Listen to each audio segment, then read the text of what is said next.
اعوذ باللہ من الشیطان اللعین الرجیم بسم اللہ الرحمن الرحیم رب اشرح لی صدری ویسر لی امری واحلل عقدۃ من لسانی یفقہوا قولی ان اللہ وملائکتہ یصلون علی النبی یا ایہا الذین آمنوا صلوا علیہ وسلموا تسلیما۔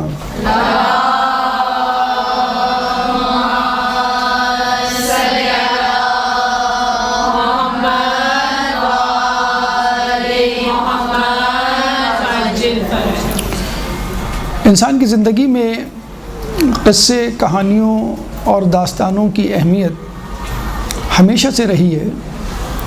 اسی لیے عام آدمی سے لے کے خاص آدمی تک، جاہل سے لے کے عالم تک اور شہری سے لے کے دیہاتی تک ان داستان گوئیوں سے، ان کہانیوں سے، ان قصوں سے لطف اٹھاتے ہیں۔ جہاں ان کہانیوں سے انسان لطف اٹھاتا ہے وہاں اس سے سبق بھی حاصل کرتا ہے اور اپنی زندگی کے بہت سارے مسائل ان کہانیوں سے حل بھی کر لیتا ہے۔ جب بھی آپ دیکھتے ہیں آج کل کے دور میں، بلکہ ہر دور میں، ڈراموں کی، فلموں کی، افسانوں کی اور اس قسم کی دیگر کتابوں کی از حد طلب رہی ہے، اور یہ اتنی مفید روش ہے کسی انسان کو اپنی بات پہنچانے کے لیے کہ انبیاء تک نے قصے، کہانی اور داستان گوئیوں کا سہارا لیا ہے۔ قرآن خود انبیاء کی، اولیاء کی کہانیاں سناتا ہوا نظر آتا ہے، بلکہ خود قرآن رسول اکرم کو باقاعدہ ہدایت دیتا ہے، فقصص القصص لعلہم یتفکرون، کہ ان کو کہانیاں، قصے سناؤ تاکہ شاید کہ یہ غور کریں، تفکر کریں۔ سورہ اعراف آیت نمبر 176۔ سورہ اعراف قرآن کا 7واں سورہ ہے، چیپٹر 7 ورس نمبر 176۔ لیکن ان قصوں پہ تفکر وہی کرتا ہے جو عقل والا ہوتا ہے یا عقل کو استعمال کرنا چاہتا ہے، تبھی وہ ان قصوں سے کچھ کہانی اخذ کر سکتا ہے، ورنہ وہ ان کہانیوں کو فقط قصے اور افسانے اور تفریح کا ذریعہ سمجھ کر فقط وقت گزارنے کے لیے استعمال کرتا ہے۔ اسی لیے ایک اور جگہ قرآن انہی قصوں کے بارے میں فرماتا ہے، لَقَدْ كَانَ فِي قَصَصِهِمْ عِبْرَةٌ لِأُولِي الْأَلْبَابِ، بے شک اس میں کہانیاں ہیں، یعنی قرآن میں کہانیاں ہیں، قصے ہیں، عبرتن جس میں عبرت ہے، لِأُولِي الْأَلْبَابِ ان لوگوں کے لیے جو صاحبان عقل ہیں، جو عقل رکھتے ہیں۔ عقل رکھنے کا مطلب یہ ہے عقل رکھتے بھی ہیں اور اس کو استعمال کرنا بھی جانتے ہیں اور چاہتے ہیں، انہی کو کوئی میسج، انہی کو کوئی فائدہ ہوگا۔ بلکہ قرآن تو یہ چاہتا ہے، خدا تو یہ چاہتا ہے کہ اس کا بندہ اگر دنیا میں گھومے پھرے تو بھی اس کی نظریں عبرت کو تلاش کریں، اس کی نظریں اللہ تعالیٰ کی آیات اور نشانیوں کو تلاش کریں۔ آیات فقط قرآن میں نہیں ہوتی، آیات یعنی نشانی دنیا کی مختلف جگہوں پر، واقعات میں پوشیدہ ہوتی ہیں۔ اسی لیے اللہ تعالیٰ ایک اور جگہ ارشاد فرماتا ہے، قُلْ سِیرُوا فِی الْأَرْضِ فَانظُرْ کَیْفَ کَانَ عَاقِبَةُ الْمُکَذِّبِینَ، کہو کہ گھومو پھرو دنیا میں، فانظر اور دیکھو، کیف کان عاقبۃ المکذبین کہ کیسا ہوا ان لوگوں کے ساتھ، کیا انجام ہوا کہ جو جھوٹے تھے، جو جھٹلاتے تھے۔ سورہ انعام آیت نمبر 11۔ سورہ انعام قرآن کا 6واں سورہ ہے، چیپٹر 6 ورس نمبر 11۔ تو آپ نے دیکھا سورہ اعراف آیت نمبر 176 میں نبی کو حکم دیا گیا ہے کہ وہ قصے سنائیں، لوگوں کو راغب کریں، لوگوں کو تبدیل کریں۔ پھر سورہ یوسف آیت نمبر 111، جو دوسری آیت ہم نے آپ کو سنائی تھی، لَقَدْ كَانَ فِي قَصَصِهِمْ عِبْرَةٌ لِأُولِي الْأَلْبَابِ، یہ سورہ یوسف کی آیت نمبر 111 ہے۔ سورہ یوسف قرآن کا 12واں سورہ ہے، چیپٹر 12 ورس نمبر 111 کہ اس میں صاحبان عقل کے لیے نشانی ہے جو چاہتے ہیں اپنی عقل کو استعمال کرنا، اور اس کے بعد اللہ تعالیٰ چاہتا ہے کہ ہمارا گھومنا پھرنا فقط پکنک یا روٹین کے مطابق نہ ہو بلکہ عبرت لینے کے لیے ہو۔ چنانچہ ہم دیکھتے ہیں کہ اللہ تعالیٰ نے اس قرآن میں انبیاء اور اولیاء کے جا بجا قصے بیان فرمائے ہیں۔ اگر ہم انبیاء کے قصوں کی بات کریں تو 27 انبیاء کے قصے اس قرآن میں موجود ہیں، جس میں 25 انبیاء کے نام لے کر بیان ہوئے ہیں اور 2 نبی بغیر نام کے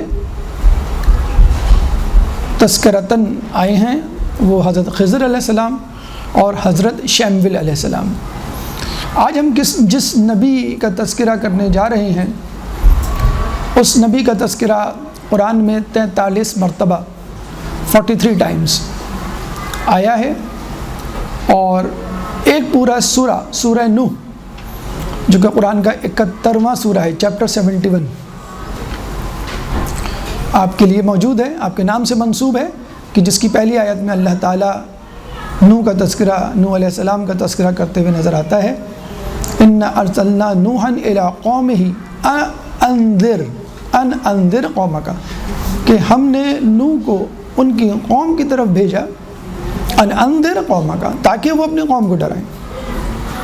سورہ نوح آیت نمبر 1، سورہ نوح قرآن کا 71واں 71st سورہ ہے۔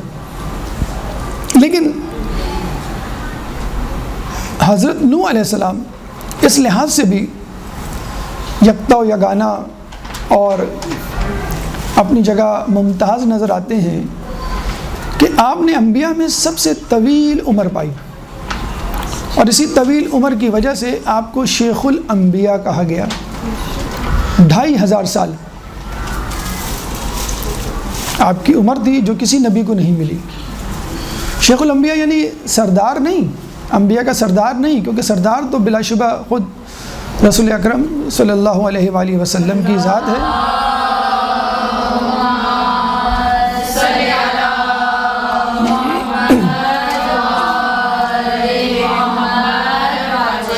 جہاں شیخ الانبیاء کہا گیا وہاں ان کو اولو العزم پیغمبر میں بھی شمار کیا گیا، اور آپ کو معلوم ہے اولو العزم پیغمبر 5 ہیں، جس میں سب سے پہلے خود رسول اللہ کا نام آتا ہے، پھر اس کے بعد حضرت موسیٰ علیہ السلام، پھر حضرت عیسیٰ علیہ السلام، رسول کے بعد ابراہیم علیہ السلام، پھر موسیٰ علیہ السلام، پھر عیسیٰ علیہ السلام، اور پھر آخر میں نوح علیہ السلام۔ اولو العزم پیغمبر بھی ہیں، صاحب کتاب بھی ہیں، صاحب شریعت بھی ہیں۔ تو یہ وہ خصوصیات ہیں جو نوح علیہ السلام کے حوالے سے ہمیں ملتی ہیں، جو ان کو ممتاز کرتی ہیں۔ لیکن سب سے اہم بات جو ہم سمجھتے ہیں نوح علیہ السلام کو اور ان کی شخصیت کو 4 چاند لگاتی ہے، وہ یہ کہ نوح علیہ السلام کی کشتی مثل اہل بیت، یا اہل بیت مثل سفینۃ نوح۔ چوتھے امام زین العابدین علیہ السلام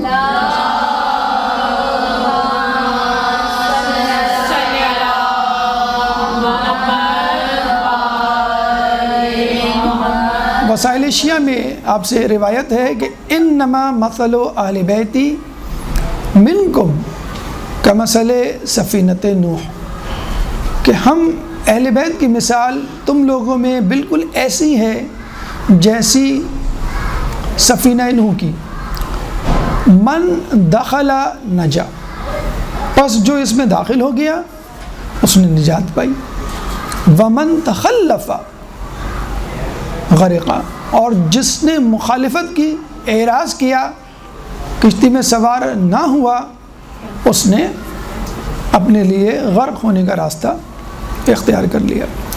یہ بڑا اعزاز ہے، بڑی مقام و مرتبے والی بات ہے نوح علیہ السلام کے لیے کہ اہل بیت کو نوح علیہ السلام کی کشتی سے مشابہت دی گئی۔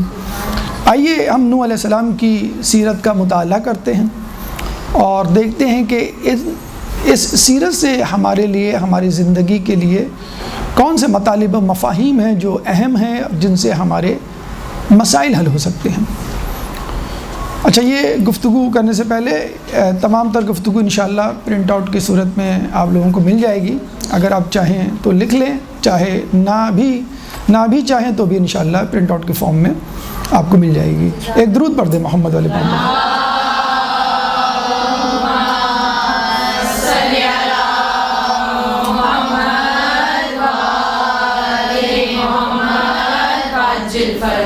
نوح علیہ السلام کی زندگی کو ہم 3 حصوں میں 3 ادوار میں تقسیم کر سکتے ہیں: قبل از طوفان، دوران طوفان، بعد از طوفان۔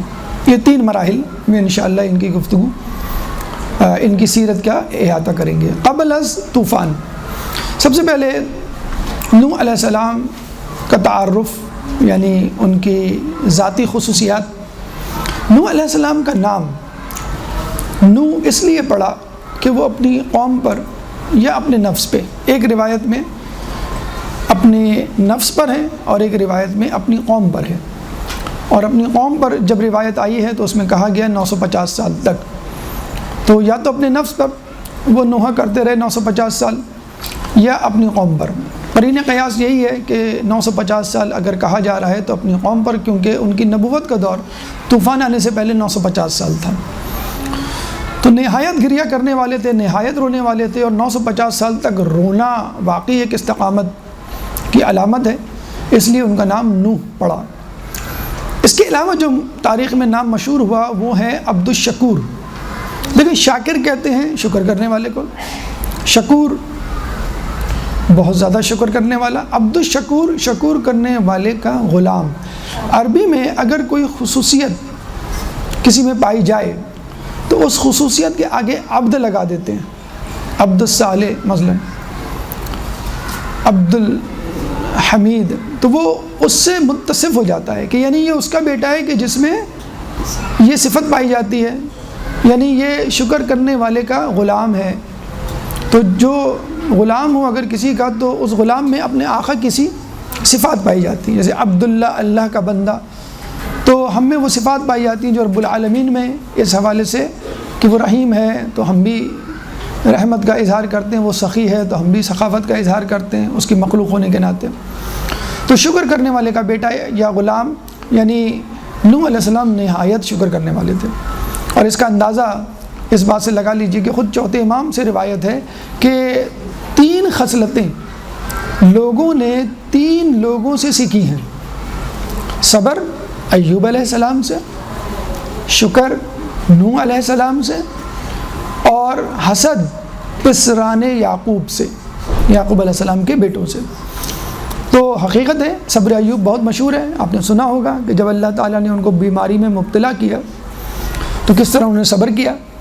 اگر شکر کی بات کریں تو نوح علیہ السلام جتنا صبر کرنے والا نبی تاریخ میں نہیں پایا گیا۔ اور حسد کی بات کریں تو پسران یعقوب کہ جس طرح انہوں نے حسد کیا یا یوسف علیہ السلام سے، اور جس طرح انہوں نے کنویں میں ڈالا ان کو، اور جس طرح کسی کے ہاتھ بیچ دیا، تاجر کے ہاتھ، تو یہ ان کے حسد کی دلیلیں تھیں اور ان کی نشانیاں تھیں۔ تو 3 خصلتیں 3 چیزوں سے، تو آپ اندازہ لگا سکتے ہیں کہ نوح علیہ السلام میں کتنا زیادہ شکر پایا جاتا ہوگا کہ باقاعدہ مخصوص کیا گیا ہے کہ اگر تم کو شکر سیکھنا ہو تو نوح سے سیکھو، اگر تمہیں صبر سیکھنا ہو تو ایوب سے سیکھو۔ اس کے بعد جو نام بہت زیادہ معروف تو نہیں لیکن پھر بھی کتاب میں، تاریخ کی کتابوں میں ملتے ہیں، وہ ہے عبد الملک، عبد الجبار، عبد الاعلیٰ، اور ایک اور نام سکن، سین کاف نون۔ تو یہ 6 نام ہوئے جس میں سے معروف ترین نام نوح ہے، بلکہ کہا جائے، دیکھا جائے تو یہ لقب ہے، عبد الشکور بھی لقب ہے، باقی سب نام ہیں، لیکن یہ ہوتا ہے ایسا کہ بعض اوقات لقب زیادہ مشہور ہو جاتا ہے، جیسے چوتھے امام کا لقب زیادہ مشہور ہے، نام اتنا مشہور نہیں ہے۔ اچھا، اب شخصیت پر آئیں تو اپنی قوم میں دراز قد تھے، یعنی آپ کا قد عام لوگوں کی بنسبت بہت زیادہ طویل تھا، چہرہ ان کا لمبا، داڑھی گھنی اور طویل، آنکھیں بڑی، طبیعت میں تھوڑی سی سختی تھی، جیسے موسیٰ علیہ السلام کو قرآن نے غضبان کے نام سے یاد کیا ہے، تو تھوڑی سی سخت مزاجی اور ترشی تھی۔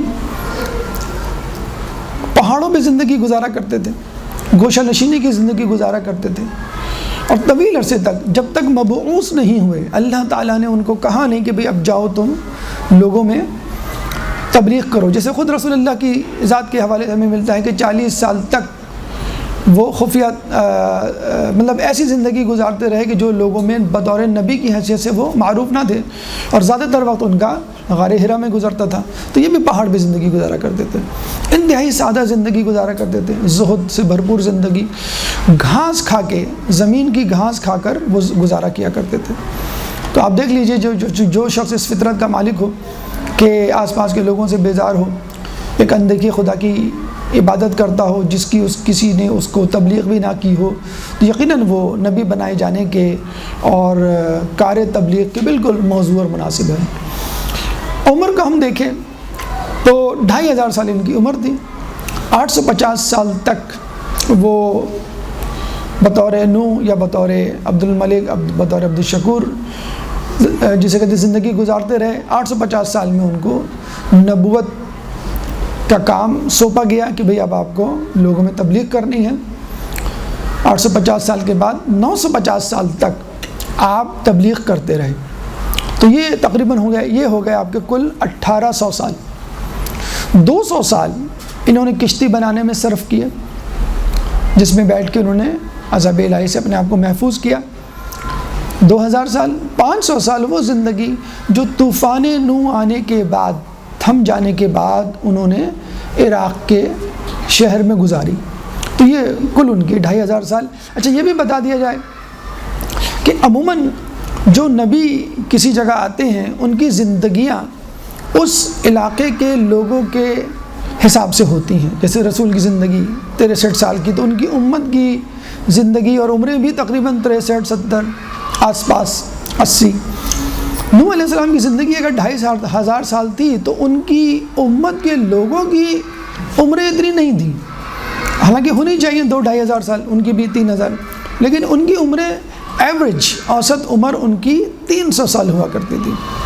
تو یہ اللہ تعالیٰ نے خاص امتیاز ان کو دیا تھا کہ آپ کے پاس بہت وقت ہے، 3 نسلیں، بلکہ 3 نسلیں کیا، 3 کے بعد 5-6 نسلیں آپ دیکھ سکتے ہیں اور ان کو تبلیغ کر سکتے ہیں. جہاں ایک ایڈوانٹیج ہے وہاں ڈس ایڈوانٹیج بھی ہے. ایڈوانٹیج یہ ہے کہ بھئی you have plenty of time, اور ٹیک یور ٹائم، اور بہت صبر سے، سکون سے، پلاننگ سے آپ تبلیغ کریں، اپنا کام کریں. لیکن پھر یہ بھی ہے کہ بھئی آپ جتنی طویل زندگی ہوگی اتنی ہی زحمت و مشقت کا سامنا کرنا پڑے گا. تو دونوں طرف جسے کہتے ہیں کہ نوح علیہ السلام کو دیکھنا تھا. اور دوسرا یہ کہ رسول اللہ کو جب تقابل کیا جاتا ہے اور کمپیئر کیا جاتا ہے دوسرے نبیوں سے، تو نوح علیہ السلام سے تقابل کرتے ہوئے روایت میں آیا ہے کہ نوح علیہ السلام نے 2500 سال کی زندگی پائی، لیکن 80 افراد، چند افراد ان پر ایمان لائے. لیکن رسول اللہ نے فقط 63 سال 63 ایئرس کی زندگی پائی، اور کثیر تعداد میں لوگ مسلمان ہوئے. اور اس وقت بھی روئے زمین پہ 1.5 ارب سے زیادہ، 150 کروڑ سے زیادہ مسلمان رسول اللہ کے نام لیوا موجود ہیں. رسول اللہ کے بعد سے لے کر اب تک کتنے کروڑ، کتنے ارب مسلمان گزر گئے، اور اب آنے والے دور میں قیامت کے دن تک نہ جانے کتنے لوگ انشاءاللہ آئیں گے رسول کے نام لیوا. خود جنت میں، جیسے کہ پہلے بھی بیان کیا گیا، کہ رسول اللہ کی امت کثرت میں ہوگی. جنت میں 1,24,000 صفیں ہوں گی.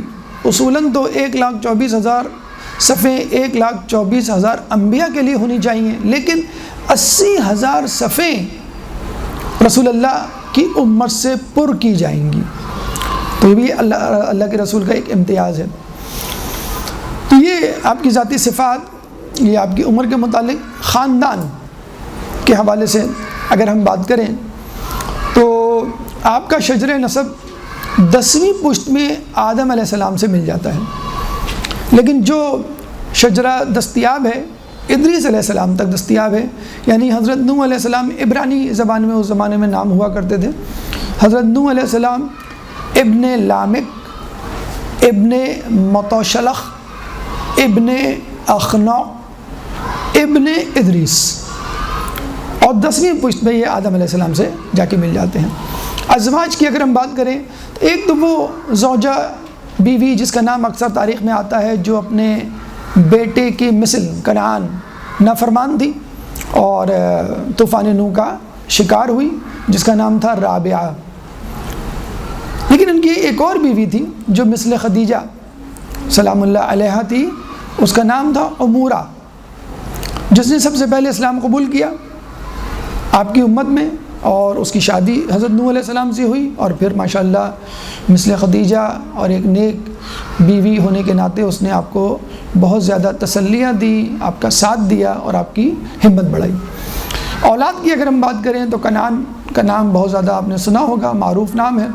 عربی میں اسے یام کہتے ہیں. کنعان نافرمان بیٹا تھا اور طوفان نوح کا شکار ہوا. اس کے علاوہ جو بیٹا سب سے زیادہ متقی پرہیزگار تھا اور آپ کے وصی بننے کا جائز حقدار تھا، اس کا نام تھا سام، سین الف میم، سام، جو آپ کا بعد میں وصی بنا. اس کے علاوہ 2 بیٹے اور تھے جو بہرحال وصایت یا اس مرتبے پہ تو نہ پہنچے جو سام جس مرتبے پہ پہنچے تھے، لیکن بہرحال یہ بھی کشتی میں سوار تھے. ایک کا نام تھا حام، ہا الف میم، اور ایک کا نام تھا یافس، یہ الف فے اور سا. حام اور یافس یوں تو سیدھے راستے پہ تھے اور کشتی میں سوار تھے، لیکن ان کے ایک ترک اولا کہہ لیجئے، خطا کہہ لیجئے، لغزش یا بے ادبی، گستاخی کہہ لیجئے کی وجہ سے وہ اور ان کی نسلیں ایک سزا کی سزاوار ٹھہری. وہ کیا کہ ایک دفعہ نوح علیہ السلام سو رہے تھے، سوتے میں ان کا لباس ان کے بدن سے ہٹ گیا تو یہ دونوں ہنسنے لگے.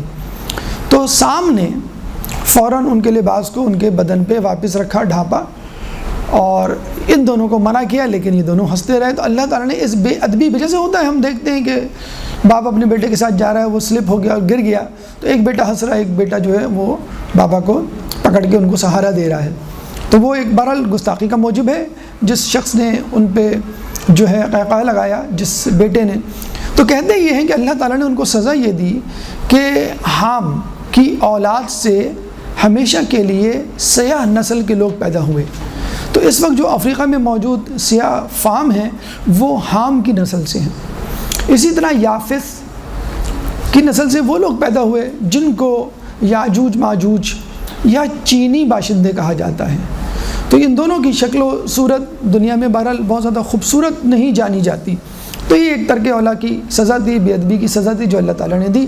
یوسف علیہ السلام کے ساتھ جو واقعہ ہوا آپ نے سنا ہوگا کہ جب وہ اپنی سواری سے نہیں اترے، اپنے باپ کے احترام میں کھڑے نہیں ہوئے، تو انہوں نے دیکھا کہ ایک نور ان کے ہاتھ سے، ان کی ہتھیلی سے نکل کے اوپر چلا گیا. جب انہوں نے پوچھا یہ کیا تھا تو کہا گیا یہ نبوت کا نور تھا جو اب تمہاری نسل میں نہیں باقی رہا، کیونکہ تم اپنے باپ کے احترام میں اپنی سواری سے نہیں اترے.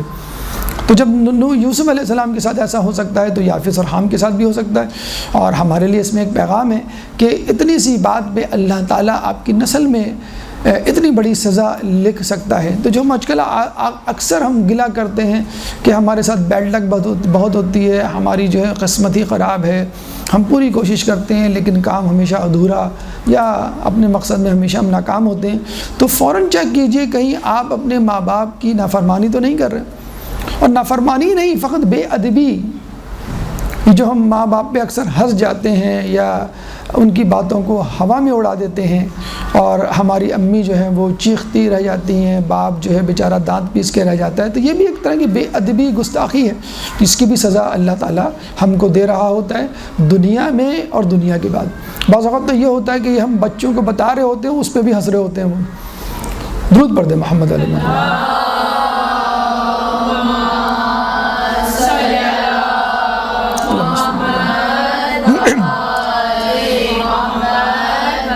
تو یہ 4 بیٹے ان کے، اس کے علاوہ ان کی دختر تھی، بیٹی تھی، اس کا نام تو نہیں کہیں موجود کہیں ملا، لیکن وہ کشتی میں سوار تھی.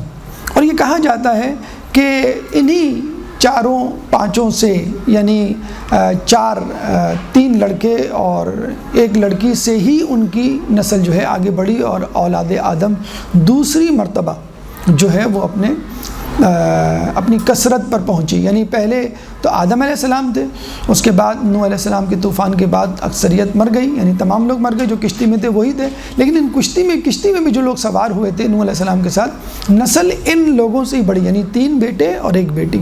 ان کی جو شادیاں جو ہیں وہ جہاں جہاں پر ہوئیں.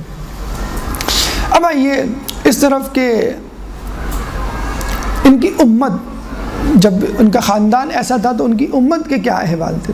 امت کے بارے میں کہا جاتا ہے کہ یہ وہ لوگ تھے جو اس زمانے میں فلسطین، عراق اور شام کے علاقوں میں رہتے تھے. زیادہ تر انبیاء، یہ ہم آپ کو بتا دیں کہ عراق میں آئے ہیں، فلسطین بلکہ کہا جائے، یہ اس زمانے میں ایک ہی علاقہ کہلاتا تھا، شام، عراق اور فلسطین. اور ہمیشہ سے دنیا میں خبروں کا مرکز اور واقعات کا محور رہا ہے. تو ان کے لوگ بت پرستی کیا کرتے تھے، اور جو 3 مشہور بت تھے جیسے کہ ہمیں ملتا ہے، خود مشرکین مکہ 3 بڑے بزرگ بت کی خصوصی طور پہ عبادت کیا کرتے تھے، لات، منات اور عزا. اسی طرح آپ کے زمانے میں بھی 3 بت تھے. ایک بت کا نام تھا یعوب، دوسرے بت کا نام تھا یعوق، اور تیسرے بت کا نام تھا تسرک. 3 بت تھے، بڑے بت، جن کی وہ خصوصی طور پہ پوجا کیا کرتے تھے. اور اتفاق کی بات ہے 3 بت مشرکین مکہ بھی پوجا کیا کرتے تھے. اور یہ بھی اتفاق ہے کہ 3 شیطان ہیں جن کو ہم کنکریاں مارتے ہیں. اور یہ بھی اتفاق ہے کہ 3 بادشاہ گزرے جنہوں نے کہا ہے کہ مجھ کو خدا مانو، یعنی وہ زندہ بت، نمرود، شداد اور فرعون. یعنی دنیا میں 4 افراد کو خدا کہا گیا ہے، 3 نے اپنے آپ کو خود کہلوایا ہے اور 4تھے نے منع کروایا. یعنی 3 نے اس بات میں قتل کر دیا لوگوں کو کہ لوگ ان کو خدا نہیں کہتے تھے، اور 4تھے نے اس لیے لوگوں کو قتل کیا کہ لوگ اس کو خدا کہتے ہیں. تو 3 غلط 1 صحیح. امیر المومنین حضرت علی ابن ابی طالب.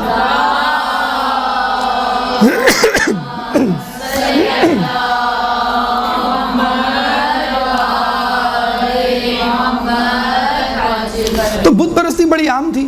اس کے علاوہ جو بھی برائیاں، فساد ہمیں جاہلیت کے زمانے میں ملا کرتے ہیں مشرکین مکہ اور اس سے پہلے جو انبیاء گزرے ان کی امتیں، وہ سب موجود تھیں. ایک خصوصیت سی جو تذکرہ بہار میں کیا گیا ہے بت پرستی کے ساتھ جس بیماری کا، وہ یہ کہ ان کی عورتیں وہ پہلی عورتیں تھیں امت نوح کی جنہوں نے بے حجابی اختیار کی، حجاب کو ترک کیا، اور آراستہ و پیراستہ ہو کے مردوں کی محفلوں میں آ کے بیٹھنا شروع کیا. یعنی یوں سمجھ لیجیے پہلی امت تھی جہاں پر مکس گیدرنگ کا آغاز ہوا. کہتے ہیں کہ اللہ تعالیٰ نے ان عورتوں کو یہ سزا دی کہ عموماً عورتیں سال میں 1 مرتبہ حائض ہوتی تھیں، یہ عورتیں جو بے حجابانہ مردوں کے ساتھ اختلاط کیا کرتی تھیں وہ ماہانہ حائض ہونے لگی. پھر بعد میں ان کی شادیاں آپس میں ہوئیں تو تمام عورتیں ماہانہ طور پر حائض ہوئیں، ورنہ اس سے پہلے عورتیں سال میں 1 مرتبہ حائض ہوا کرتی تھیں. یہ ان کی بے پردگی تھی، یہ ان کی آزادانہ اختلاط اور مخلوط محفلیں تھیں جس کی وجہ سے اللہ تعالیٰ نے ان کو یہ سزا دی. اب آئیے اس کی طرف کہ کب اور کس طرح نوح علیہ السلام اس بات کی طرف متوجہ ہوئے کہ مجھے اپنی قوم کی تبلیغ کرنا چاہیے. کہتے ہیں کہ ایک دفعہ ایک شخص نوح علیہ السلام سے ملا اور ان سے کہنے لگا کہ آپ لوگوں سے الگ تھلگ کیوں رہتے ہیں؟ نوح علیہ السلام نے کہا کہ میں اپنی قوم کی بت پرستی سے اور ان کے شرک سے بیزار ہوں. تو اس شخص نے کہا کہ بھائی آپ ان کو تبدیل کرنے کی کیوں نہیں کوشش کرتے؟ تو نوح علیہ السلام نے کہا کہ میں اکیلا ہوں، ضعیف ہوں، کمزور ہوں، اور میرے پاس کوئی ایسی طاقت نہیں جس کی وجہ سے میں ان کو تبدیل کر سکوں. تو اس شخص نے کہا کہ اگر آپ کے پاس طاقت آ جائے تو. یہ سنتے ہی نوح علیہ السلام کے چہرے پہ ایک خوشی کی لہر دوڑ گئی. کہنے کہ کیوں نہیں، اگر میرے پاس طاقت آ جاتی ہے تو میں ضرور بالضرور ان لوگوں کو تبدیل کرنے کی کوشش کروں گا. تو اس شخص نے کہا کہ ٹھیک ہے، پھر میں آپ کو وہ طاقت فراہم کرتا ہوں، آپ یہ کام شروع کیجئے. تو نوح علیہ السلام نے کہا کہ تم ہو کون؟ تو کہتے ہیں کہ جبریل علیہ السلام جو اب تک انسان کی صورت میں تھے، انہوں نے ایک نعرہ لگایا کہ جس کے سبب آس پاس کے پہاڑوں پر ایک لرزہ طاری ہو گیا، قریب تھا کہ وہ ٹوٹ جاتے، اور زمین کے ہر ذرے سے لبیک لبیک کی صدا بلند ہونے لگی. تب نوح علیہ السلام یہ منظر دیکھ کے بے ہوش ہوئے. جب ہوش میں آئے تو جبرائیل علیہ السلام نے اپنا تعارف کروایا اور کہا کہ میں وہ ہوں کہ جو تمہارے جد آدم علیہ السلام کے ساتھ بھی تھا, میں وہ ہوں کہ جو شیش علیہ السلام کے ساتھ بھی تھا, ادریس علیہ السلام کے ساتھ بھی تھا. تو میں نے انبیاء کی مدد کی ہے اور دشمن کے مقابلے میں ان کو کمک پہنچائی ہے. تو میں اس وقت بھی اللہ کی طرف سے آپ کی طرف بھیجا گیا ہوں. آپ کار تبلیغ کو شروع کیجئے. انشاءاللہ راستے میں آنے والی جو بھی مشکلات ہیں, زحمت مشقت ہیں, وہ میں انشاءاللہ پوری کوشش کروں گا کہ آپ کے اوپر غالب نہ آئیں. پھر انہوں نے ایک روڈ میپ دیا, منصوبہ بندی کی, پلاننگ کی کہ آپ سب سے پہلے اپنی دعوت کا آغاز ان کی عید سے کیجیے. جیسے رسول اللہ کے بارے میں آپ نے سنا ہوگا کہ وہ ان کے تہواروں پر, ان کے بازاروں میں, ان شاہراہوں پر جہاں پر ان کا اجتماع مشرکین مکہ کا زیادہ ہوا کرتا تھا, جاتے تھے اور کثرت عوام, ازدحام, مجمع دیکھ کے پھر اپنی بات کو پہنچایا کرتے تھے. تو اب جب ان کی عید آئی تو عید پہ جس طرح ہم لوگ مسلمان پہلے نماز پڑھنے جاتے ہیں اور پھر لوگوں سے ملنے ملانے اور پھر انٹرٹینمنٹ, تفریح, تو یہ لوگ اپنے بت خانے میں جمع ہوئے اور کثیر تعداد میں تھے. وہاں نوح علیہ السلام پہنچ گئے اور انہوں نے وہاں جا کے کہا کہ بھئی ان بتوں کو نہ مانو جو خود اپنے لیے کچھ نہیں کر سکتے, تمہارے لیے کیا کریں گے. تم ایک خدا کو مانو اور اس خدا نے مجھے تمہاری طرف بھیجا ہے, بری عادتوں کو چھوڑ دو. جب انہوں نے یہ دیکھا تو وہ بہت ناراض ہوئے کہ بھئی تم کون ہو. تو نوح علیہ السلام نے کہا کہ میں اللہ کی طرف سے بھیجا ہوا ایک بندہ ہوں, ایک نبی ہوں جو تم کو صحیح اور سیدھی اور سچی راہ دکھانے کے لیے آیا ہوں. جیسے کہ جبرائیل نے کہا تھا کہ تم پر کوئی ایمان نہیں لائے گا شروع میں سوائے ایک عورت کے جو تمہاری زوجہ بنے گی, یعنی امورہ. تو امورہ نامی خاتون لڑکی وہاں پہ بیٹھی ہوئی تھی. اس نے فوراً آپ کی آواز پہ لبیک کہا اور وہ آپ پہ ایمان لائی. اس کا باپ بھی وہاں موجود تھا. جب اس نے دیکھا تو وہ بہت ناراض ہوا اور اس کو گھر لے گیا اور بہت ڈانٹ ڈپٹ کی. وہ نہیں مانی, بلکہ بہت اچھا اس نے منطقی جواب دیا. اس نے یہ کہا کہ دیکھیں یہ شخص حقیقت میں نبی ہے, کیونکہ اتنا کمزور شخص, اتنا ضعیف شخص کبھی بھی کسی پشت پناہی کے بغیر اپنے آپ کو نبی نہیں کہہ سکتا. یقیناً اس کے پیچھے اللہ کا ہاتھ ہے. تو میں اس کو نبی کے طور پہ تسلیم کرتی ہوں اور اس کے دین میں داخل ہوتی ہوں. کہتے ہیں اس کے باپ نے پھر اس کو زندان میں ڈال دیا کہ یہ اس کا دماغ پہ لٹ گیا ہے, یہ بس ہپنوٹائز ہو گئی ہے یا اس کے سحر میں کھو گئی ہے, کچھ دن بھوکھی رہے گی, زندان میں رہے گی, تکلیف میں, زحمت میں, تو انشاءاللہ راہ راست پہ آ جائے گی. تب زندان میں ڈالنے کے بعد وہ وقتاً فوقتاً دیکھتے تھے, ہفتے بعد, 2 ہفتے بعد, مہینے بعد پتہ چلا کہ وہ تو ویسی کی ویسی ہے. کھانا پینا بند کیا ہوا تھا لیکن اس کی صحت پہ, اس کی حشاشیت پہ, بشاشیت پہ اور اس کے اعتماد میں سر منہ فرق نہیں تھا, بلکہ وہ اور دن بدن مضبوط سے مضبوط, ذہنی, جسمانی, قلبی طور پر مضبوط سے مضبوط ہوتی جا رہی تھی. جب 1 سال گزر گیا تو اس کے باپ نے, اس کے گھر والوں نے ہاتھ پیر جوڑ کر اس کے کہا, ہتھیار ڈالتے ہوئے کہ بھئی کیا مسئلہ کیا ہے تمہارے ساتھ, تم ابھی تک مری کیوں نہیں, بیمار کیوں نہیں ہوئی, کمزور کیوں نہیں پڑی. تو اسے کیا جواب دیا کہ نوح علیہ السلام 1 سال تک میرے لیے کھانا لاتے تھے باعجاز خدا بندی, معجزاتی طور پر. جیسے مریم علیہ السلام کے لیے ہمیں ملتا ہے بعض اوقات کھانا آ جاتا تھا, زکریا علیہ السلام بھول جاتے تھے یا دیر سے آتے تھے تو کھانا پاتے تھے وہاں پر. تو یہ دیکھ کے اور پریشان ہوئے. شاید انہوں نے خود اس کو اس کے حال پہ چھوڑ دیا یا خود یہ وہ وہاں سے فرار ہو کے نوح علیہ السلام کے پاس پہنچ گئی اور اس کی شادی جو ہے وہ نوح علیہ السلام سے ہوئی. تو یہ پہلی عورت, پہلی شخصیت جو کہ نوح علیہ السلام پہ ایمان لائی. بالکل ویسے ہی معاملہ کہ جب رسول اکرم غار حرا میں پہلی وحی کو کا استقبال کرتے ہیں اور پھر اپنے گھر جاتے ہیں, جب بی بی خدیجہ سے اس کا تذکرہ کرتے ہیں تو وہ تسلی دیتی ہیں, فوراً جسے کہتے ہیں ایمان لاتی ہیں اور یہ کہتی ہیں کہ اللہ تعالیٰ آپ کو بے آسرا نہیں چھوڑ سکتا, آپ تو درد مندوں کی اور یتیموں کی اور اسیروں کی اور فقیروں کی, مفلسوں کی مدد کیا کرتے ہیں. یہی امورہ کا انداز اور روش اور اختیار تھا. اس نے بہترین شریک حیات ہونے کا, جسے کہتے ہیں کہ ثبوت دیا اور نوح علیہ السلام کے ساتھ پھر وہ رہنے لگی. ان لوگوں کا کیا ہوا جو نوح علیہ السلام کی امت میں سے تھے؟ اولین طور پہ جو 2 گروہ وجود میں آئے وہ لوگ تھے کہ جو پہلے ہی سے نوح علیہ السلام کو جانتے تھے اور ان کے منتظر تھے.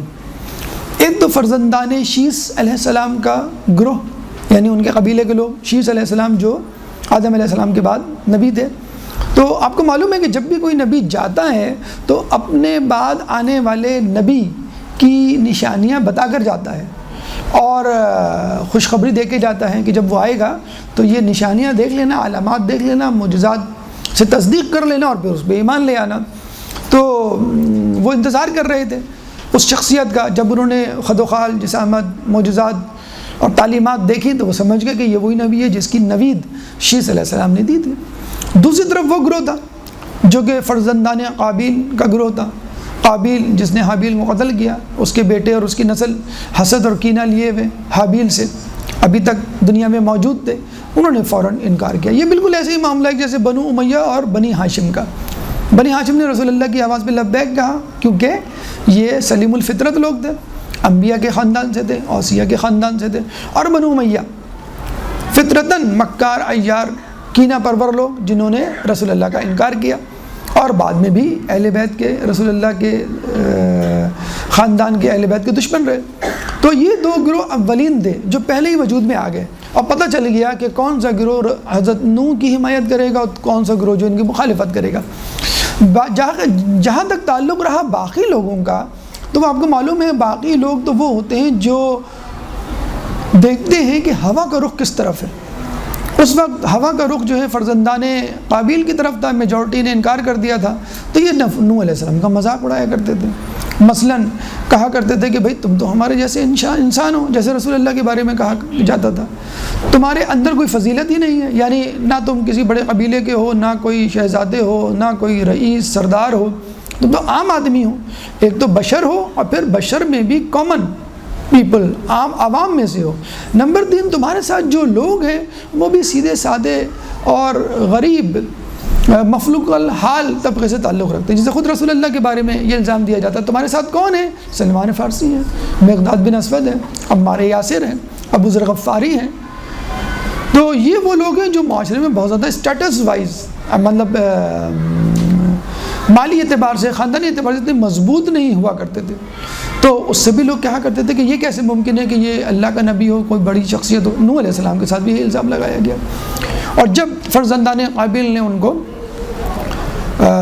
پش کیا، لالچ دی، تو ان لوگوں نے پھر نوح علیہ السلام پہ تشدد شروع کیا، اور بعض اوقات وہ اتنا تشدد کرتے تھے کہ نوح علیہ السلام 3 دن تک بے ہوش رہتے تھے، بالکل رسول اللہ کی طرح، جس طرح وہ طائف گئے تھے تو ان کو اتنا جسے مارا گیا، تشدد کیا گیا، پتھر برسائے کہ وہ ان کا جوتا خون سے بھر گیا اور وہ بے ہوش ہو کر گر پڑے۔ خود مکے میں بھی ان کے ساتھ یہی حالات تھے۔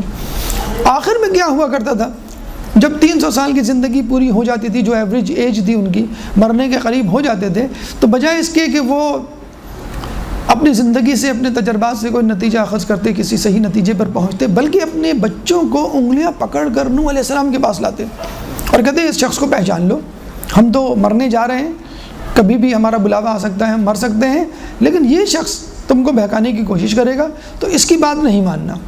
یعنی ایک تو خود وہ نافرمان رہے، اور پھر جانے سے پہلے اپنے بچوں کے لیے بھی نافرمانی کی راہ جو ہے وہ ہموار کر کے بیٹھ گئے۔ اب آپ دیکھ سکتے ہیں کہ ان حالات میں نوح علیہ السلام کی کیا حالت ہوئی ہوگی کہ 300 سال گزر گئے، پوری نسل ختم ہو گئی اور وہ ایمان لانے والے نہ تھے۔ بلکہ یہ بھی ہوتا تھا کہ نوح علیہ السلام کو فرشتے آ کے کہا کرتے تھے کہ آپ کہیں، جیسے رسول اللہ کے لیے کہا گیا طائف میں کہ آپ کہیں تو ہم پہاڑوں کو ملا دیں اور ان کو ان دونوں پہاڑوں کے درمیان پیس ڈالیں، تو رسول کیا کہا کرتے تھے کہ یہ نہ سمجھیں، ان کو نہیں معلوم، ہو سکتا ہے لیکن نسلیں مجھ پر ایمان لے آئیں۔ تو نوح علیہ السلام بھی یہی کہا کرتے تھے کہ اللہم اغفر لی ولقومی، اے اللہ میری مغفرت کر اور میری قوم کی مغفرت کر۔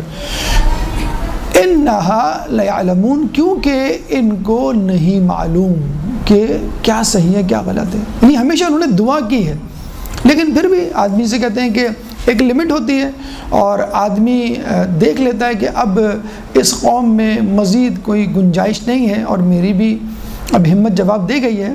تو رسول نوح علیہ السلام نے جب 300 سال مکمل ہو گئے تو ہاتھ بد دعا کے لیے اٹھائے کہ اس قوم پر عذاب کے لیے بد دعا کریں۔ تو کہتے ہیں کہ پہلے آسمان کے فرشتے دوڑتے ہوئے نوح علیہ السلام کے پاس آئے اور کہنے لگے ہم پہلے آسمان سے تشریف لا رہے ہیں، پہلے آسمان کی جس کی موٹائی 500 سال کی مسافت ہے، یعنی اس کو کراس کرنے میں اس کی تھکنیس کو، وڈتھ کو 500 سال لگتے ہیں، اور پھر وہاں سے لے کر زمین تک کا فاصلہ 500 سال، تو 1000 سال کی مسافت طے کر کے آ رہے ہیں۔ ہم فجر سے نکلے تھے، طلوع آفتاب کے وقت پہنچے ہیں، صرف اس وجہ سے کہ آپ کو بد دعا کرنے سے روکیں کہ یہ پہلا عذاب ہوگا جو کسی امت پر دیا جائے گا، تو آپ خدا را تھوڑی سی کوشش اور کریں اور موقوف کریں اپنی دعا کو۔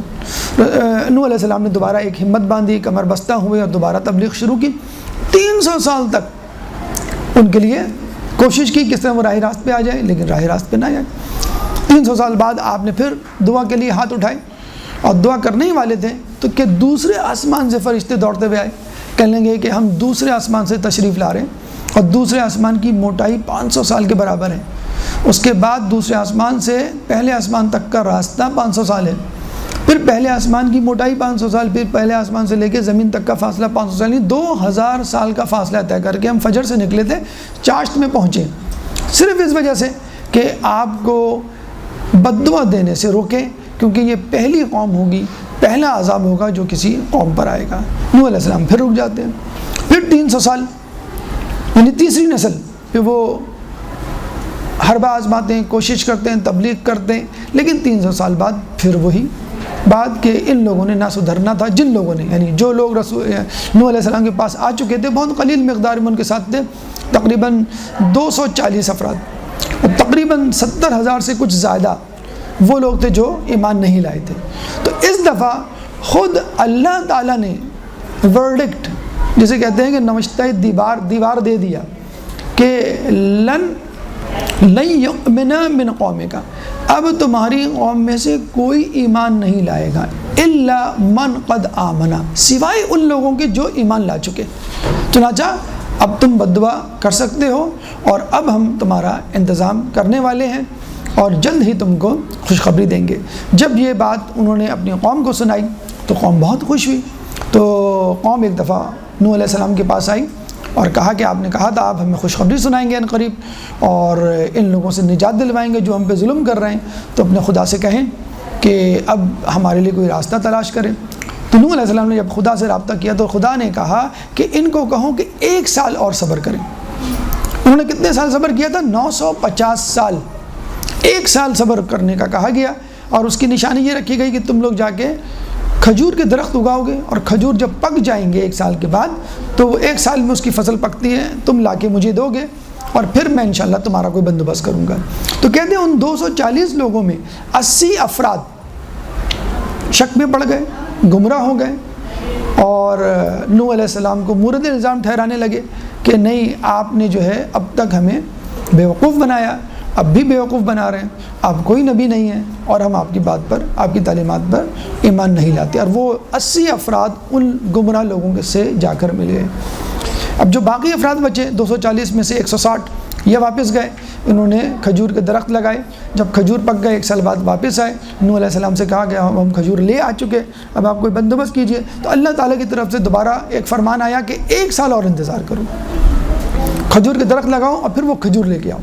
اب یہ جو 160 افراد بچے تھے ان میں سے پھر 80 افراد گمراہ ہو گئے، اور کہنے لگے کہ آپ نے پہلے بھی 1 سال انتظار کروایا تھا، اب بھی 1 سال انتظار کروا رہے ہیں، چنانچہ ہم آپ کو نبی نہیں مانتے، آپ ہمیں بیوقوف بنا رہے ہیں، ہماری زحمت و مشکلات میں اضافہ کر رہے ہیں۔ یہ 80 افراد بھی دشمنوں سے جا کے مل گئے، یعنی 240 افراد میں سے 160 افراد دشمنوں سے مل گئے، یعنی 2/3 افراد نوح علیہ السلام پر ایمان لانے کے بعد مرتد ہو گئے۔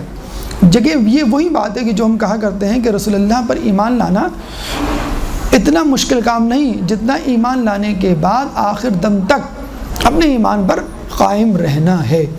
چنانچہ 80 افراد جب بچے تو پھر اللہ تعالیٰ نے ان 80 افراد کے لیے کہا کہ لن یؤمن من قومک، اب تم پر کوئی ایمان نہیں لائے گا تمہاری قوم میں سے، الا من قد آمنا، سوائے ان لوگوں کے جو تم پر ایمان پہلے سے لا چکے۔ سورہ ہود آیت نمبر 37، سورہ ہود قرآن کا 11واں سورہ ہے، چیپٹر 11 ورس نمبر 37۔ اب نوح علیہ السلام کو اللہ تعالیٰ نے حکم دیا کہ اب تم جو ہے وہ کشتی بناؤ، اور اب جو ہے ہم ایک عذاب بھیجنے والے ہیں جو تمہارے اور میرے نافرمانوں کو نیست و نابود کر دے گا، لیکن تمہارے اوپر ایمان لانے والوں کو بحفظ و حفاظت ہم ان کی منزل تک پہنچائیں گے۔ وَاصْنَعِ الْفُلْكَ بِأَعْيُنِنَا وَوَحْيِنَا، بس تم کشتی بناؤ ہماری آنکھوں کے سامنے اور ہماری وحی کے مطابق۔ اور جہاں تک بات رہی ان لوگوں کی، کن لوگوں کی؟ کہ جو لوگ تم پر ایمان نہیں لائے، جنہوں نے ظلم کیا۔ وَلَا تُخَاطِبْنِي فِي الَّذِينَ ظَلَمُوا، کہ ان لوگوں سے بات چیت بھی نہ کرو کہ جن لوگوں نے ظلم کیا، اور ان کو ان کے حال پہ چھوڑ دو۔ اِنَّهُمْ مُغْرَقُونَ، ان قریب وہ غرق ہونے والے ہیں۔ اسی آیت کا، سورہ ہود کی آیت نمبر 37 کا اگلا ٹکڑا کہ اب تمہیں کشتی بنانی ہے۔ اب نوح علیہ السلام نے وہ کشتی کیسے بنائی، سیلاب کیسے آیا، کیا کیا قیامت خیز لرزہ خیز داستانیں واقعات رونما ہوئے، کس طرح لوگ نیست و نابود ہوئے، اور کس طرح آپ کی کشتی بحفظ و حفاظت کوئی جودی پہ ٹھہری، اس کے بعد آپ کے ساتھ کیا حالات اور واقعات درپیش ہوئے، اس کا تذکرہ ایک چھوٹے سے وقت کے بعد۔ ایک درود پڑھ دیجئے محمد والے محمد۔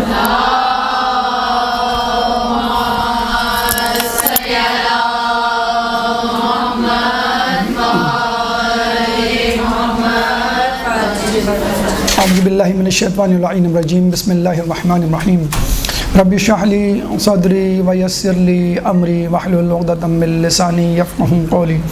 ان اللہ وملائکتہ یصلون علی النبی یا ایہا الذین آمنوا صلوا علیہ وسلموا تسلیما۔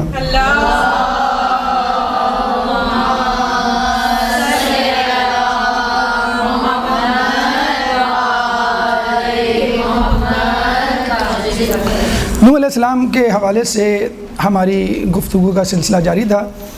قبل از طوفان کا مرحلہ ہم نے طے کیا، اب دوران طوفان اور بعد از طوفان دو مراحل باقی ہیں۔ دوران طوفان جیسے کہ ہم نے بتلایا کہ اللہ تعالیٰ نے اپنا نوشتہ دیوار یا ورڈکٹ دے دیا کہ لن یؤمن من قومک، اب تمہاری قوم میں کوئی ایمان نہیں لائے گا، الا من قد آمن، سوائے ان لوگوں کے جو ایمان لا چکے۔ سورہ ہود آیت نمبر 37۔ اسی آیت کے اگلے حصے میں اللہ تعالیٰ آپ کو حکم دیتا ہے وَاصْنَعِ الْفُلْكَ بِأَعْيُنِنَا وَوَحْيِنَا، بس اب تم کشتی بناؤ ہماری آنکھوں کے سامنے، یعنی ہماری زیر نگرانی، وَوَحْيِنَا، ہماری وحی کے مطابق، یعنی اس کا انفراسٹرکچر اور اس کا طریقہ کار ہمارے مطابق ہونا چاہیے۔ جہاں تک بات ہے تمہاری قوم کی تو ولا تخاطبنی، ان سے بات چیت بھی نہ کرو۔ کن سے بات چیت نہ کرو؟ فی الذین ظلموا، کہ جن لوگوں نے ظلم کیا۔ اور اب کیا ہونے والا ہے ان کے ساتھ؟ انہم مغرقون، وہ غرقاب ہونے والوں میں سے ہیں، وہ اب سیلاب میں بہہ جانے والے ہیں۔ چنانچہ اللہ تعالیٰ کے حکم کے آنے کے بعد نوح علیہ السلام نے کشتی بنانے کا سلسلہ شروع کیا۔ اچھا، ہم آپ کو بتا چکے کہ نوح علیہ السلام نجار تھے، نجار یعنی بڑھئی، کارپینٹر، تو ان کے لیے بہرحال کوئی ایسا مشکل کام نہیں تھا، انہوں نے کشتی بنانا شروع کی۔ لیکن بہرحال یہ مرحلہ بڑا ہی مشکل تھا ان کے لیے، یعنی جب اللہ تعالیٰ کا فیصلہ آ چکا ہو کہ بھئی تم حق پر ہو، تمہارے ساتھی حق پر ہیں، یہ محفوظ رہیں گے، باقی تباہ ہو جائیں گے۔